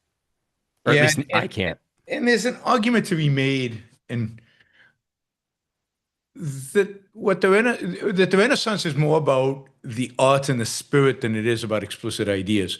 I mean, there are explicit ideas, they're important, and certainly the beginnings of science are there. But there is a certain vision that is being brought forward through the art, that I think shapes the consciousness of the generation that comes after, that makes the Enlightenment in some way possible. I mean, just think about it in the sense of beauty. Beauty becomes important. There's no beauty in the Middle Ages. The Middle Ages are mostly ugliness and terror and horror. And the Renaissance suddenly creates and projects a beautiful world, a world and a heroic world in many ways. I mean, obviously the example is Michelangelo's David, but there are lots of examples of just efficaciousness and human success, and even when it's a biblical story, healthy, happy, competent people in the picture. It's such a break from everything that happened before, and in many ways, it's in its spirit. It builds on Rome and Greece, but takes it even further. It is an improvement on Rome and Greece in terms of aesthetics, and I think aesthetics here play a huge role in shaping consciousness, in shaping the way people think about the world. Yeah, yeah. I mean, so my view is basically, at the highest level, the you in it's the late medieval period is reintroducing reason onto the scene. Mm-hmm. You see its products in the culture during the Renaissance, or part of its projects. The Renaissance philosophy is a complete mess. It's a complete mixture. They're trying to work themselves out of the medieval period. In some ways, they're worse than the scholastics that came before. Many of them. There's some people who are good. Pomponazzi is a really interesting Aristotelian. But it's not like if you looked at their philosophy, you wouldn't be like, oh, we're headed for heaven now. Yeah. But it's the workings into the culture that are laying the groundwork, I think, for the Enlightenment more than, this is a philosophic development that the Enlightenment's building on. All right, Cobb continues. You emphasize biblical themes of obedience and hierarchy. How do you justify privileging those strands over Christian traditions that also developed conscience, equality, and limits on earthly authority? I think I gave sort of the answer to that. I'm not privileging those. So if you take the hierarchy point, it's really true that from the beginning of Christianity, that they took equality to be purely spiritual.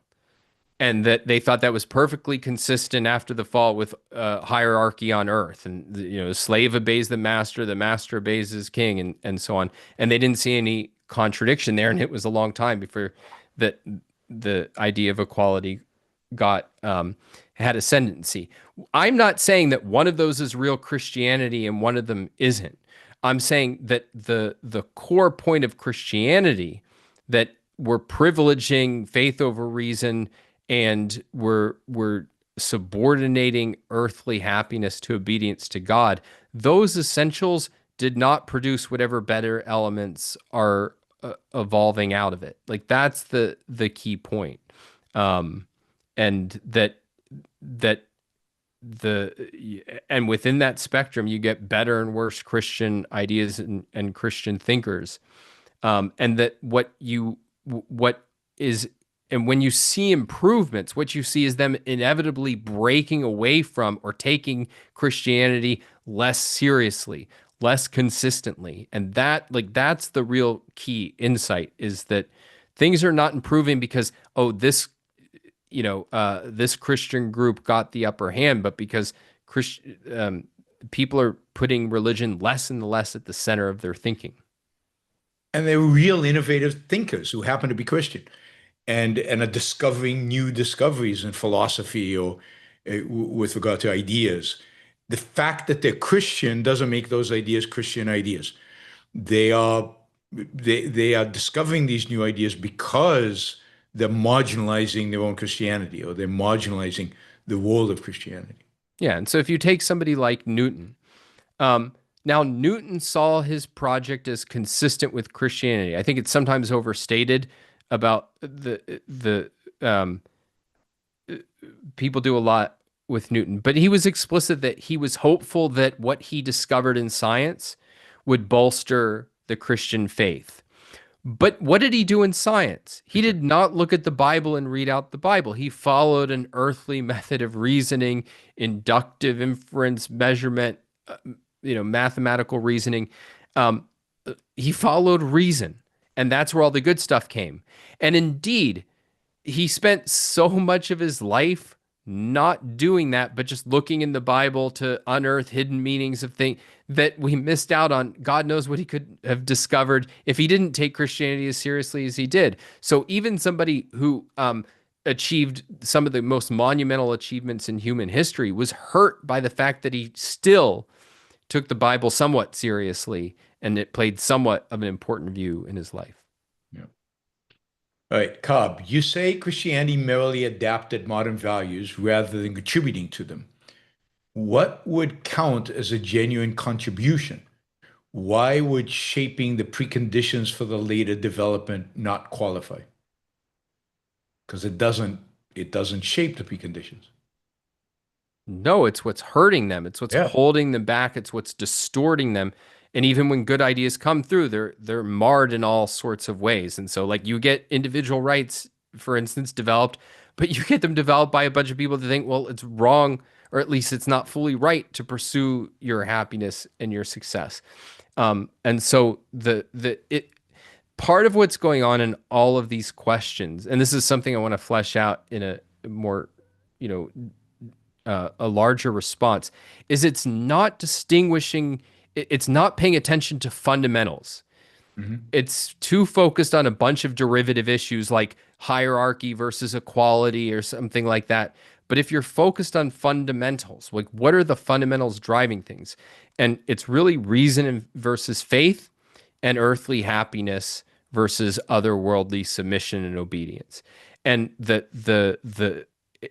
if you grasp that that's the fundamental kind of viewpoint that's getting put on the table and shaping people's thinking at a deep level, then you can have all sorts of derivative issues that you're better on than other people, and even better on than people who had good fundamentals and were making big mistakes. But they're still derivative. And so if you're focused on the fundamentals that are driving human life forward, then introducing bad fundamentals makes everything else worse. And like that's the kind of key insight. Cobb again. If both revolutionaries and loyalists appeal to the Bible, why does that show biblical influence was negligible rather than historically powerful? Oh, well, that's just a misinterpretation. So I wrote a piece where it's part of this series that I'm writing on the book, where I'm talking. This piece was on the issue of liberty, and I point out that this author, Mangawati, says, "Oh, the Bible was the most cited thing during the Revolutionary period," which is true. But I made the point of, well, you can't just count up citations. And I said, like, look, the loyalists were citing the Bible as much as the revolutionaries. And what I was trying to show there was simply that the fact that people are citing something doesn't necessarily say what they're citing actually led to that view. So that's the only point I was making. It's not that, well, they're citing the Bible, therefore the Bible leads to liberty. That can't follow because the people who were against the American cause were citing the Bible as well. So how did he put it? Doesn't that show that the Bible is really influential? Yeah, the Bible is really influential. It was like Homer for the Greeks, right? Like everybody cited the Bible about everything. Even the people who thought, like in Greece, like the best thinkers, yeah, the Greek gods aren't real or something. This is still the central text of our culture. It's part of our conversation, and it's going to get woven into all of our conversation. Like that's just true. But that doesn't say that the good insights, the idea that a human being has a right to exist for his own sake and pursue his own happiness free from force, that doesn't mean that it comes from the Bible at all, even if everybody was citing it. Yep. Would you consider Tom Holland's Dominion the strongest popular case for Christianity's positive influence on Western civilization? And if not, which work do you think makes that case better? I wouldn't say it's the strongest. And in part why? Well, in part, I just think he's sloppy in many places, and he's writing a total history of the West, so it has to be selective. But I think he leaves out all kinds of like counterexamples to what he's trying to show that he really should know better than that. And it's also not the best in the sense that I don't think that's really full. Like, he's not a crusading Christian in the sense that he also talks about, the kind of evils of Christianity, and doesn't kind of put it together into a coherent case for anything, except for that Christianity was really important. It's more important than you knew. Okay, fine. I think there's the better books, and I cited two of them on my Substack piece. There's one called The Atheist Delusion, which sounds kind of like a cheap polemical book, but it's by a philosopher who's pretty well. He is meaningful historical depth and seriousness that I thought was better. The other one that I think is quite good, though it's not it's partially on this theme, but it's a little narrower, is Inventing the Individual by Larry Seidentop.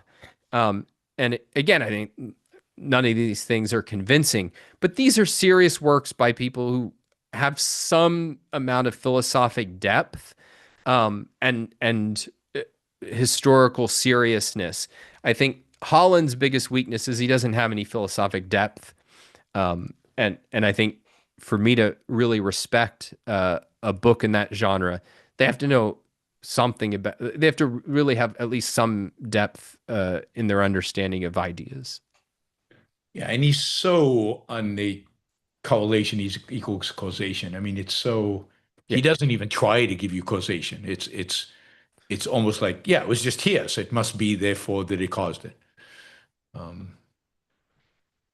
Roman says, when will AOI become a publicly traded company? I think I'll take that. Never. It's not in that business, and I don't think it'll ever be in that business. All right, Cobb again. Christianity was primarily an obstacle to reason, liberty, and human dignity. Why did the Enlightenment arise within Christian Europe rather than Buddhist, Muslim, or pagan civilizations? Yeah, I mean, I would go back to that. I just don't know. And I mean, I could say some things kind of shooting from the hip about why I think that's so, but they'd be pretty uninformed. So I wouldn't speculate. I do think it's an interesting question. I think not enough comparative work has been done on the in this area, at least none that I've seen. There's a book that our mutual friend Jason Rines recommended that did it on China versus the West on science. Um,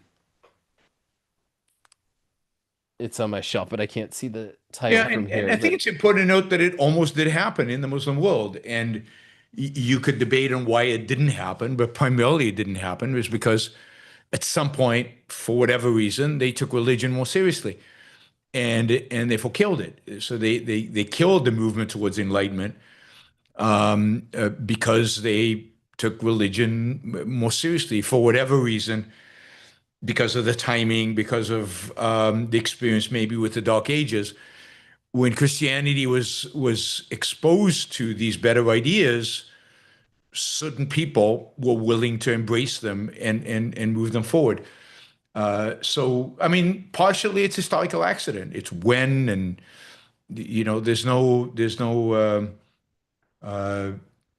you could argue that there's certain things about Buddhism or Islam or that hold them back even more than Christianity holds the West back, right? You could argue those things, but it could have happened somewhere else. There's no again, the fact that things happen the way they did doesn't mean they have to happen the way they did.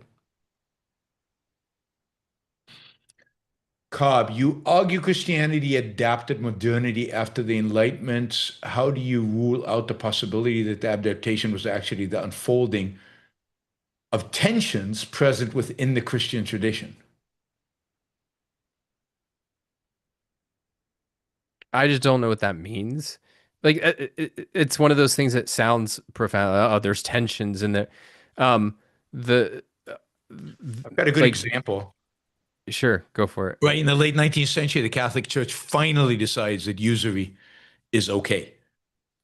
Not because of tensions within the church, but because the world around them had developed institutions of banking and commerce and things that were obviously working, and that they had to figure out how to integrate themselves into the modern world, into a world created by the Enlightenment.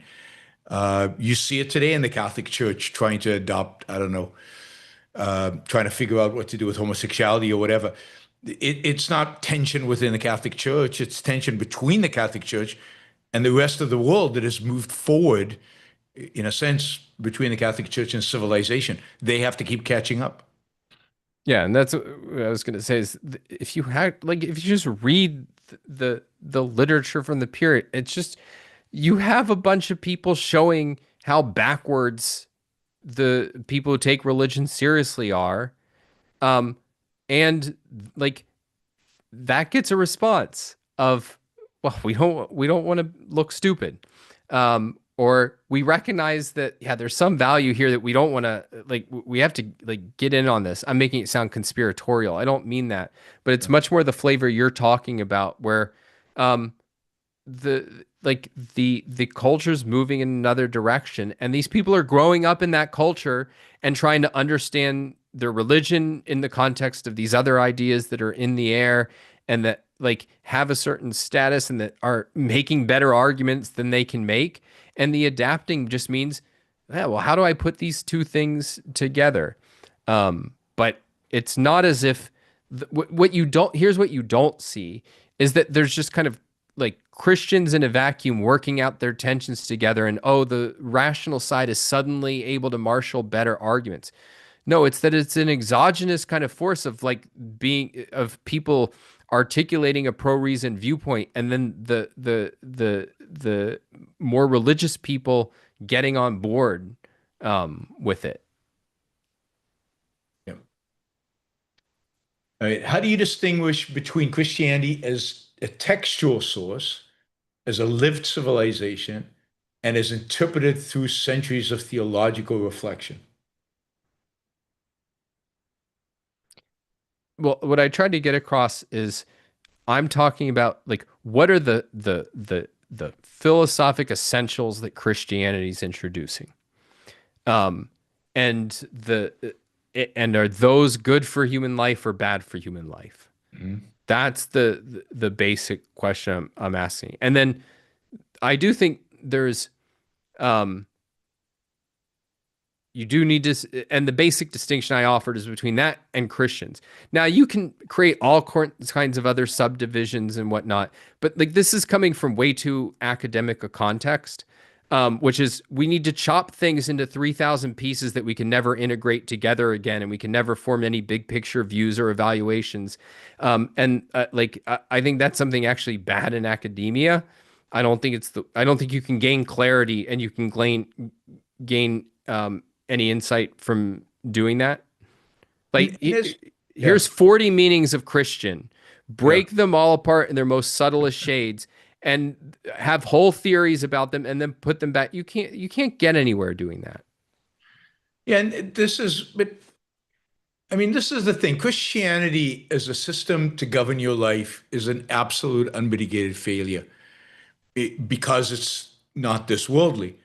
And yet people have to survive. So they constantly, and this is lived Christianity, whatever the hell that means. So they're constantly adapting to the reality that they face in order to try to live in this world and survive somehow, in spite of the Christianities constantly holding them back. And then they rationalize it in terms of Christianity. So they have to find explanations within Christianity to justify them living a more earthly life in order to progress in some way.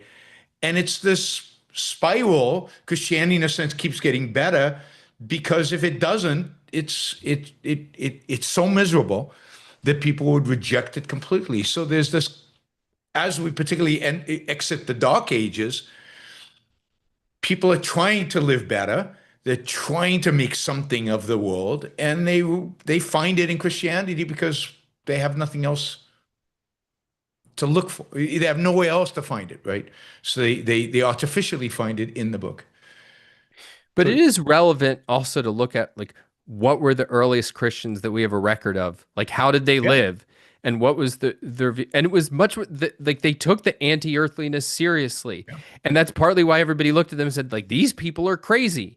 I mean here's a view that you know, the only people who are allowed to have sex are the ones already married. The world's going to end soon, so nobody else should really get married. And even like, I mean, you take somebody like Jerome, right, who's not a minor figure, and he's coming a little bit later than even the period I'm talking about, which is like, all right, the only reason that sex can be tolerated is to manufacture new virgins. Like this was an anti-pleasure, anti-happy, anti-world, anti-this world cult that thought the world was going to end tomorrow. I mean, that was the whole kind of perspective that is behind Paul. And the only reason that it started making any kind of concessions to this world is because it kept not ending. Yeah. So like, you know, Christ is saying there's people alive right now who are going to see the end times. And then that didn't turn out to be true. And so they had to start coming to terms with this earth. But it like the you know, this was an apocalyptic cult that thought like there is no tomorrow. And therefore, yeah, of course, we don't have to worry about how to make concessions to the world. There's not going to be a world. So it's like part of what I think reveals that it is an essentially otherworldly forces. That's how it was taken in its earliest days. And it's only as it had to make concessions that you get this whole proliferation of various strategies for making some accommodation to not being suicidal. And that's really how I understand the trajectory of Christianity throughout history. And there's some people who like, well, I really don't want to be suicidal. I kind of like life. How do I turn this into Christianity? And then there's some who are the kinds of James Taggart killers who they don't value life at all. Yeah, they're not going to like immediately commit suicide, just like Taggart doesn't, but they're essentially anti-life. And I think of, if there's a tension in Christianity, it's much more the people who are essentially mixed and they want to live, but they also want their nice afterlife and they want forgiveness and they don't want to be held to too high a standard and so on, to the real haters of the good. And I think like that's the tension. And the part of what you'd have to think about is that really a tension, or is that a difference between more and less consistent? Yep. Right. You emphasize the Enlightenment's break with Christianity, but you treat rapture and inheritance as mutually exclusive. Can't the Enlightenment have been both critique of Christianity and development out of categories Christianity shaped? I don't know what that means. Yeah, and again, I think you're mixing Christianity with Christians, right? Christianity didn't shape categories. Christianity didn't, right? Do you think your account gives enough weight to the fact that pagan societies generally did not produce a doctrine of human rights? If not Christianity, what do you think explains that shift in the West? So I think part of my view is that there's a certain ingratitude about that. Yeah. Like Greece for the first time is saying like individuals should, or at least citizens, and there's a restrictive version, they should have control over their own fate. And we're going to let them, or not let them, but like we together are going to make our own political decisions and just drive our political direction. And we're even going to institute some forms of kind of checks on the mob that could unleash. And they're the best we can come up with so far. Yeah. And to say, oh, well, you didn't come up with a whole theory of individual rights. Like that's like, it's so non-obvious, the principle of individual rights, because what individual rights do is they're saying there's a moral way of life. There's a way of life that's morally good that has to be protected, but it's not going to be forced. It's not going to be imposed. And getting that perspective that we can say this is the right way to live and you don't have to do it. That is such an achievement to be able to hold both of those and integrate those perspectives. And so the idea of, well, why didn't the ancients do that? There's things to say, I think, about barriers to them doing it, including the fact of, I think you had to have a better view of production than they did. I think you couldn't have the view of like, there's a bunch of slaves, and then they support the people who are going to go off and engage in political thought all day. So there's a lot of development that I think had to happen and that had not happened while the pagans were still in power. And so, but there's a certain way in which, like, didn't they do enough? Yeah, but there's also a real sense of ungratefulness towards the genius of a John Locke. And maybe even the minor geniuses of Pupendorf and Grotius and the people who kind of set it up. So they're not just Christians, right? They didn't just pluck it out of Christianity. Oh, look, John Locke just saw it in the Old Testament and he just pulled it out, or in the New Testament or whatever. It's like, here's a genius really thinking about issues and thinking about the world and discovering a new truth that people didn't discover before. And it's like, no, he was a Christian. There was Christianity around him. So individual rights come from Christianity. I mean, that's just bizarre. Any more than the physics of Newton come from Christianity. Physics of Newton come from his application of reason to the physical matter. The individual rights come the application of John Locke of reason to human relationships. And so it's his genius, not Christianity. And if you look at the development, so most scholars who study the development of the idea of individual rights think that at least like the earliest that you get something like a modern concept of rights is with Occam. Some people go a little bit. Brian Tierney goes a little bit earlier. some people later, but around that time. But if you look at what's going on in their thinking, what you're beaten over the head with is how much Christianity is holding them back. Yeah. So remember, what rights are doing is saying they're protecting the moral way of life.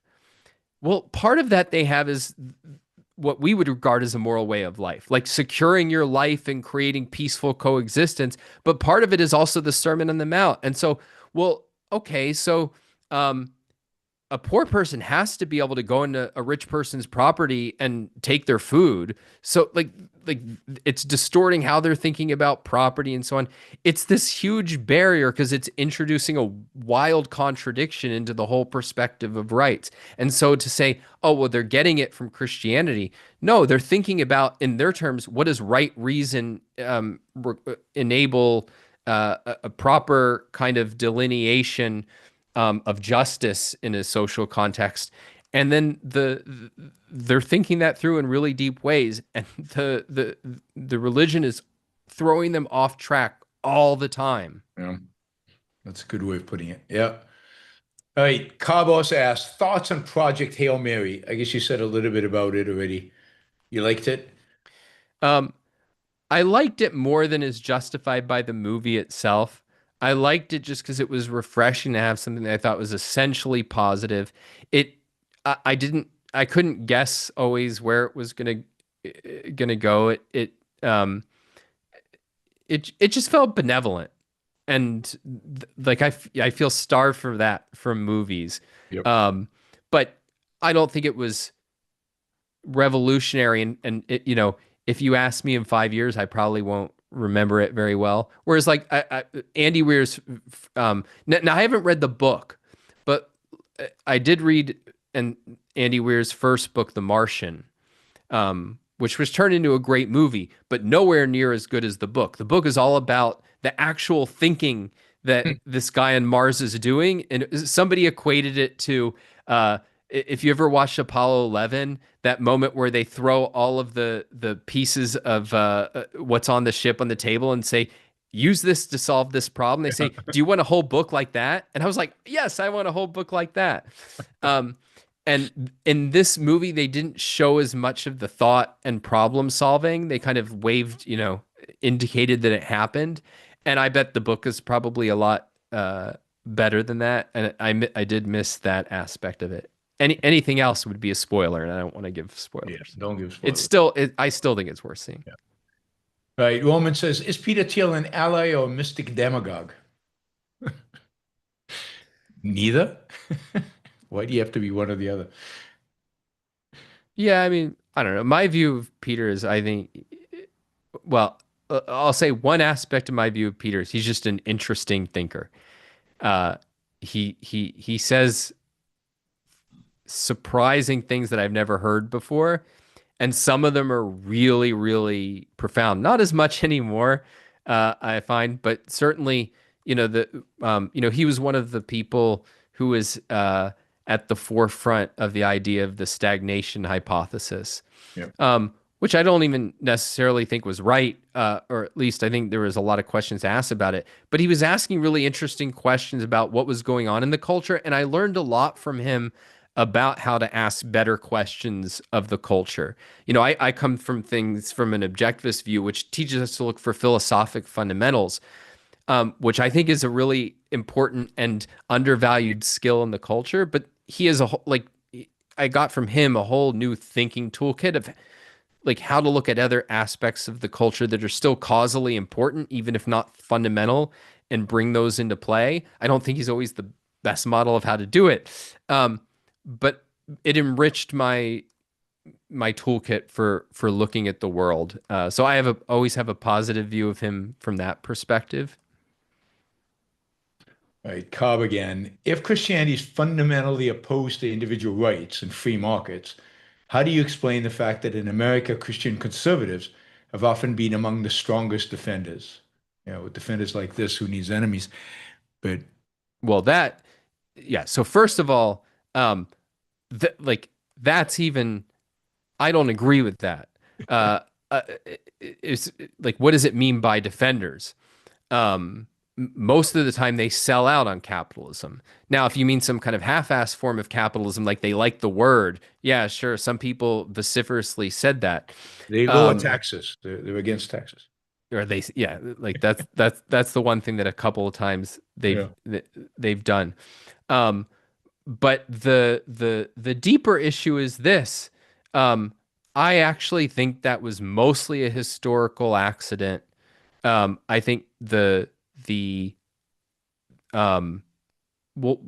Yaron and I talk a little bit about the dynamics of like the kind of formation of the modern American right during the 20th century. But I think essentially what you had is after World War II, the the Democrats had been in power for a while, and there was no actual movement on the right. There was Republican politicians and so on, but there was the Me Too Democrats, right? Like this is when you get Eisenhower's ascendancy. There was no actual right, and in order to and what happened was you got a kind of coalition that came together that really was united by one thing. And what they were united by was we don't like communism. And so you had the anti-communists who were mostly like ex-communists who said, yeah, communism is bad. You had the traditionalists who wanted to take us back to, Burke and even the Dark Ages. And then you had free market and free market leaning people. And I think that it really came out of that. And that what happened is that by forging that kind of coalition, it just had a tribal element where people who were anti-communist or people who were religious became more pro-capitalist. People who were pro-capitalist thought, well, I got to embrace religion because that's what our tribe does. I think it had a lot of those elements, and that their pro-capitalism was always skin deep. And not for every individual. I think there were some Christians who, like, if you gave them a choice between capitalism and God, they'd choose capitalism. Yep. But that clearly that's the exception, because look at what they did whenever they got power. What did they actually implement whenever they got power? And take even somebody like Reagan, who in many senses is one of the better people, because he was not really personally that religious, though he is the one who let the worst of the religionists in the door of the GOP and gave them control over the party. But like, what did he do to actually cut government? Almost nothing, and certainly nothing of consequence. And he was, like arguably one of the best. And it only goes downhill from there. But mostly what they tried to do when they get political power is ban abortion. Like that's been the major thing that they've tried to do whenever they get political power. And that tells you everything you need to know about what their real driving motives are. Is there essentially if you have religion. individual rights, right? Yeah. I mean, if you have individual rights. Ben, thank you for that sticker. Really appreciate it. Yeah, I mean, there's a lot to be said about American Christian conservatives, but I think that's what Don says absolutely right. Shahzad, for Atlas Shrugged, you can hear the audiobook segment of a certain person's 3-hour speech on this platform, that is YouTube. Highly recommended. All right, thank you, Shahzad. He also sent me the link.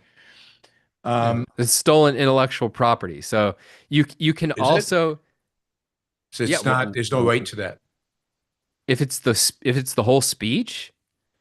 Well, I don't know if it's the publisher doing it, or I'm sure it's. I guess not.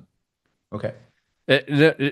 There's also this incredible ability to shell out $5 a month or whatever it is for Audible and I'm pay gonna for it. listen to the whole thing for Audible. Absolutely. All right. Roman says, does America need a liberal party? I assume you mean liberal in the classical sense. Well, I mean, but I don't even know what that means. No, who's going to come to the party? What it needs is people who want pro-freedom ideas, who want pro-freedom policies, and then you'll have a party for it. Yeah. But if you have a party and nobody comes, It's, the people who do you still get people saying you should run for office, you're on? Not in a while, no. No. Yeah, because you certainly used to, and I mean, your response is great. Nobody would vote for me. Um, and you can have a party that. What I wish is that there was a liberal constituency. Now, Yeah. uh, to be clear, what I mean, um, I think liberalism was an underdefined, vague term that had all kinds of problems with it, but it was still really good. And Yep. and I think it's fine to say even like we're in the liberal tradition. Um, I think that's right. But that would be a step in the right direction. I think ultimately what I want is something way better. And we're just a long way from there. Yep. Cobb says, will the new film The Odyssey revive appreciation for ancient Greek civilization? Probably not. Yeah. Probably, I mean, like if the movie does well, what will happen is that sales for the Odyssey will go way up, and then they'll track the Kindle highlights. They'll get 3 pages in because the Odyssey is really rewarding, but it's one of those books that like you have to like you have to have a great teacher, I think, to get what's rewarding about it. Yeah. Now, thankfully, there's great teachers online. So, you're on. My wife and I watched Hamnet yesterday. Have you seen that? Okay. I haven't seen it yet. No. I watched it, and it made me think like I really need to find a great teacher of Shakespeare. Now, Leonard does a great job on Othello. On Othello. Um, and but I need a great teacher to walk me through Hamlet and more broadly, like how to appreciate at a more line by line function what he's doing. And then Harold Bloom of all people has a this incredible lecture on YouTube. I hope it's not stolen stolen intellectual property, because then your audience will mock me for my inconsistency. But I only got to listen to about 20 minutes of it yesterday, but it was incredible. Like just somebody who can bring you into that author's world and help you see what's going on there. You need something like that for the Odyssey, I think, for people to get it. I think there's a lot of that for Shakespeare because there's so many people who've done it. But I love watching Shakespeare plays. I can't read it. I can't understand half the words, but in the context of somebody performing it, I can get it, right? But I love watching Shakespeare plays, and I'm looking forward to watching Hamnet. But yes, if somebody provides the context, it's so much richer. It's amazing. Yeah, I mean, I would say here's a good tip for people. For really hard literature, don't worry about spoilers. Try it with let me put it differently. If you can't get through it on your own, stop worrying about spoilers. Yeah. Read some summaries, find a great teacher, go through that first, and then you can immerse yourself and learn it.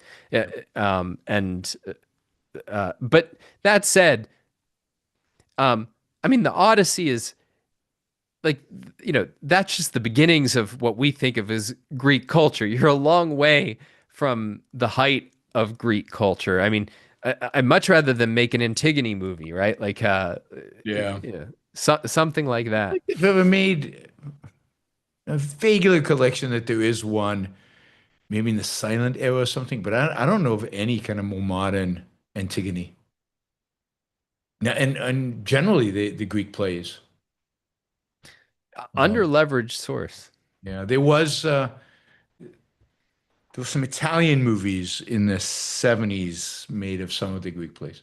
I'm just shocked. Like even like Death of Socrates seems like that's just like waiting for that's a way better like trial and murder story than the Bible. Yeah.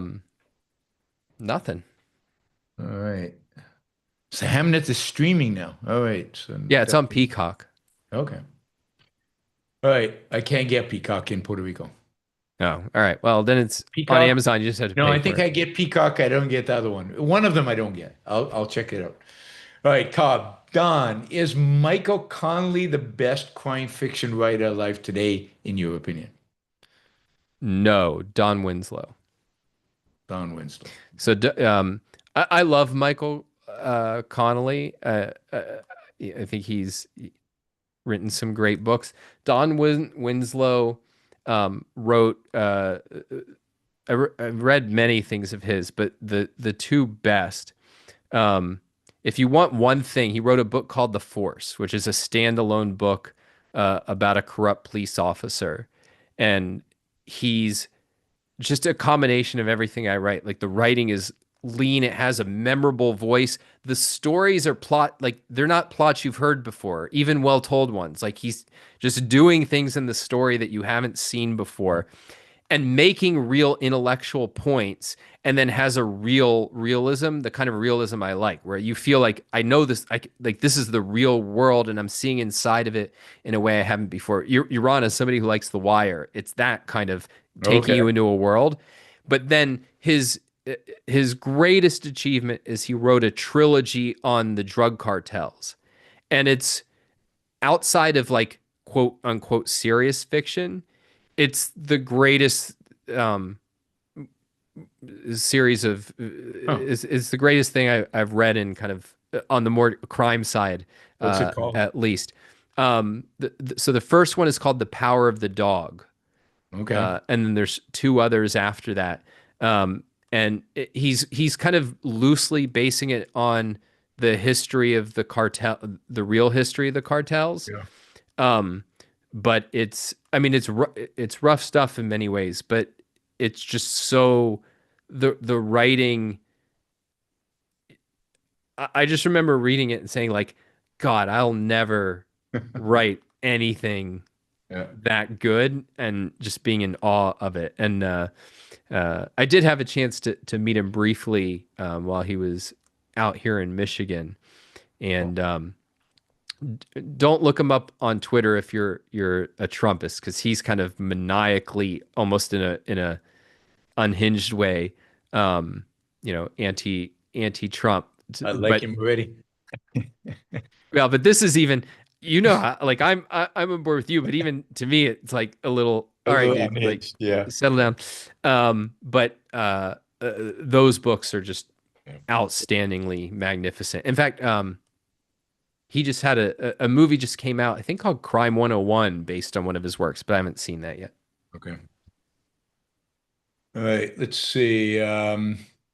We got 4 more questions. We've already gone 2.5 hours. All right, religious philosophy. This is called religious philosophy equals faith, feeling, emotions, believing as epistemology, living for God, for others, and ethics, magical world, unseen forces for good and evil as metaphysics. Any comments? Yeah, but if we're going to go at that level of detail, we could go all night, right? Like once you're getting down to, magic. No, I think I think of it as there's philosophic fundamentals, and then you want to have, in order to distinguish, but the philosophic fundamentals of any religion are going to be essentially similar, right? Like you're going to have essentially like the some form of faith versus reason, and some form of subordination of individual happiness. Certainly, at least in Western religions. But and then you want some flavor of what are the kind of essential doctrines that give it some specificity or its own content or character. And so I would go a little bit beyond faith versus reason, and the individual and earthly happiness versus obedience. But I gave the kind of big three of the creation, fall, and redemption through Christ. Those would probably be what I would pick out as essentials, and then all that other stuff, yes, and a million other things. Yep. Okay, Roman says, is dictatorship a Roman invention?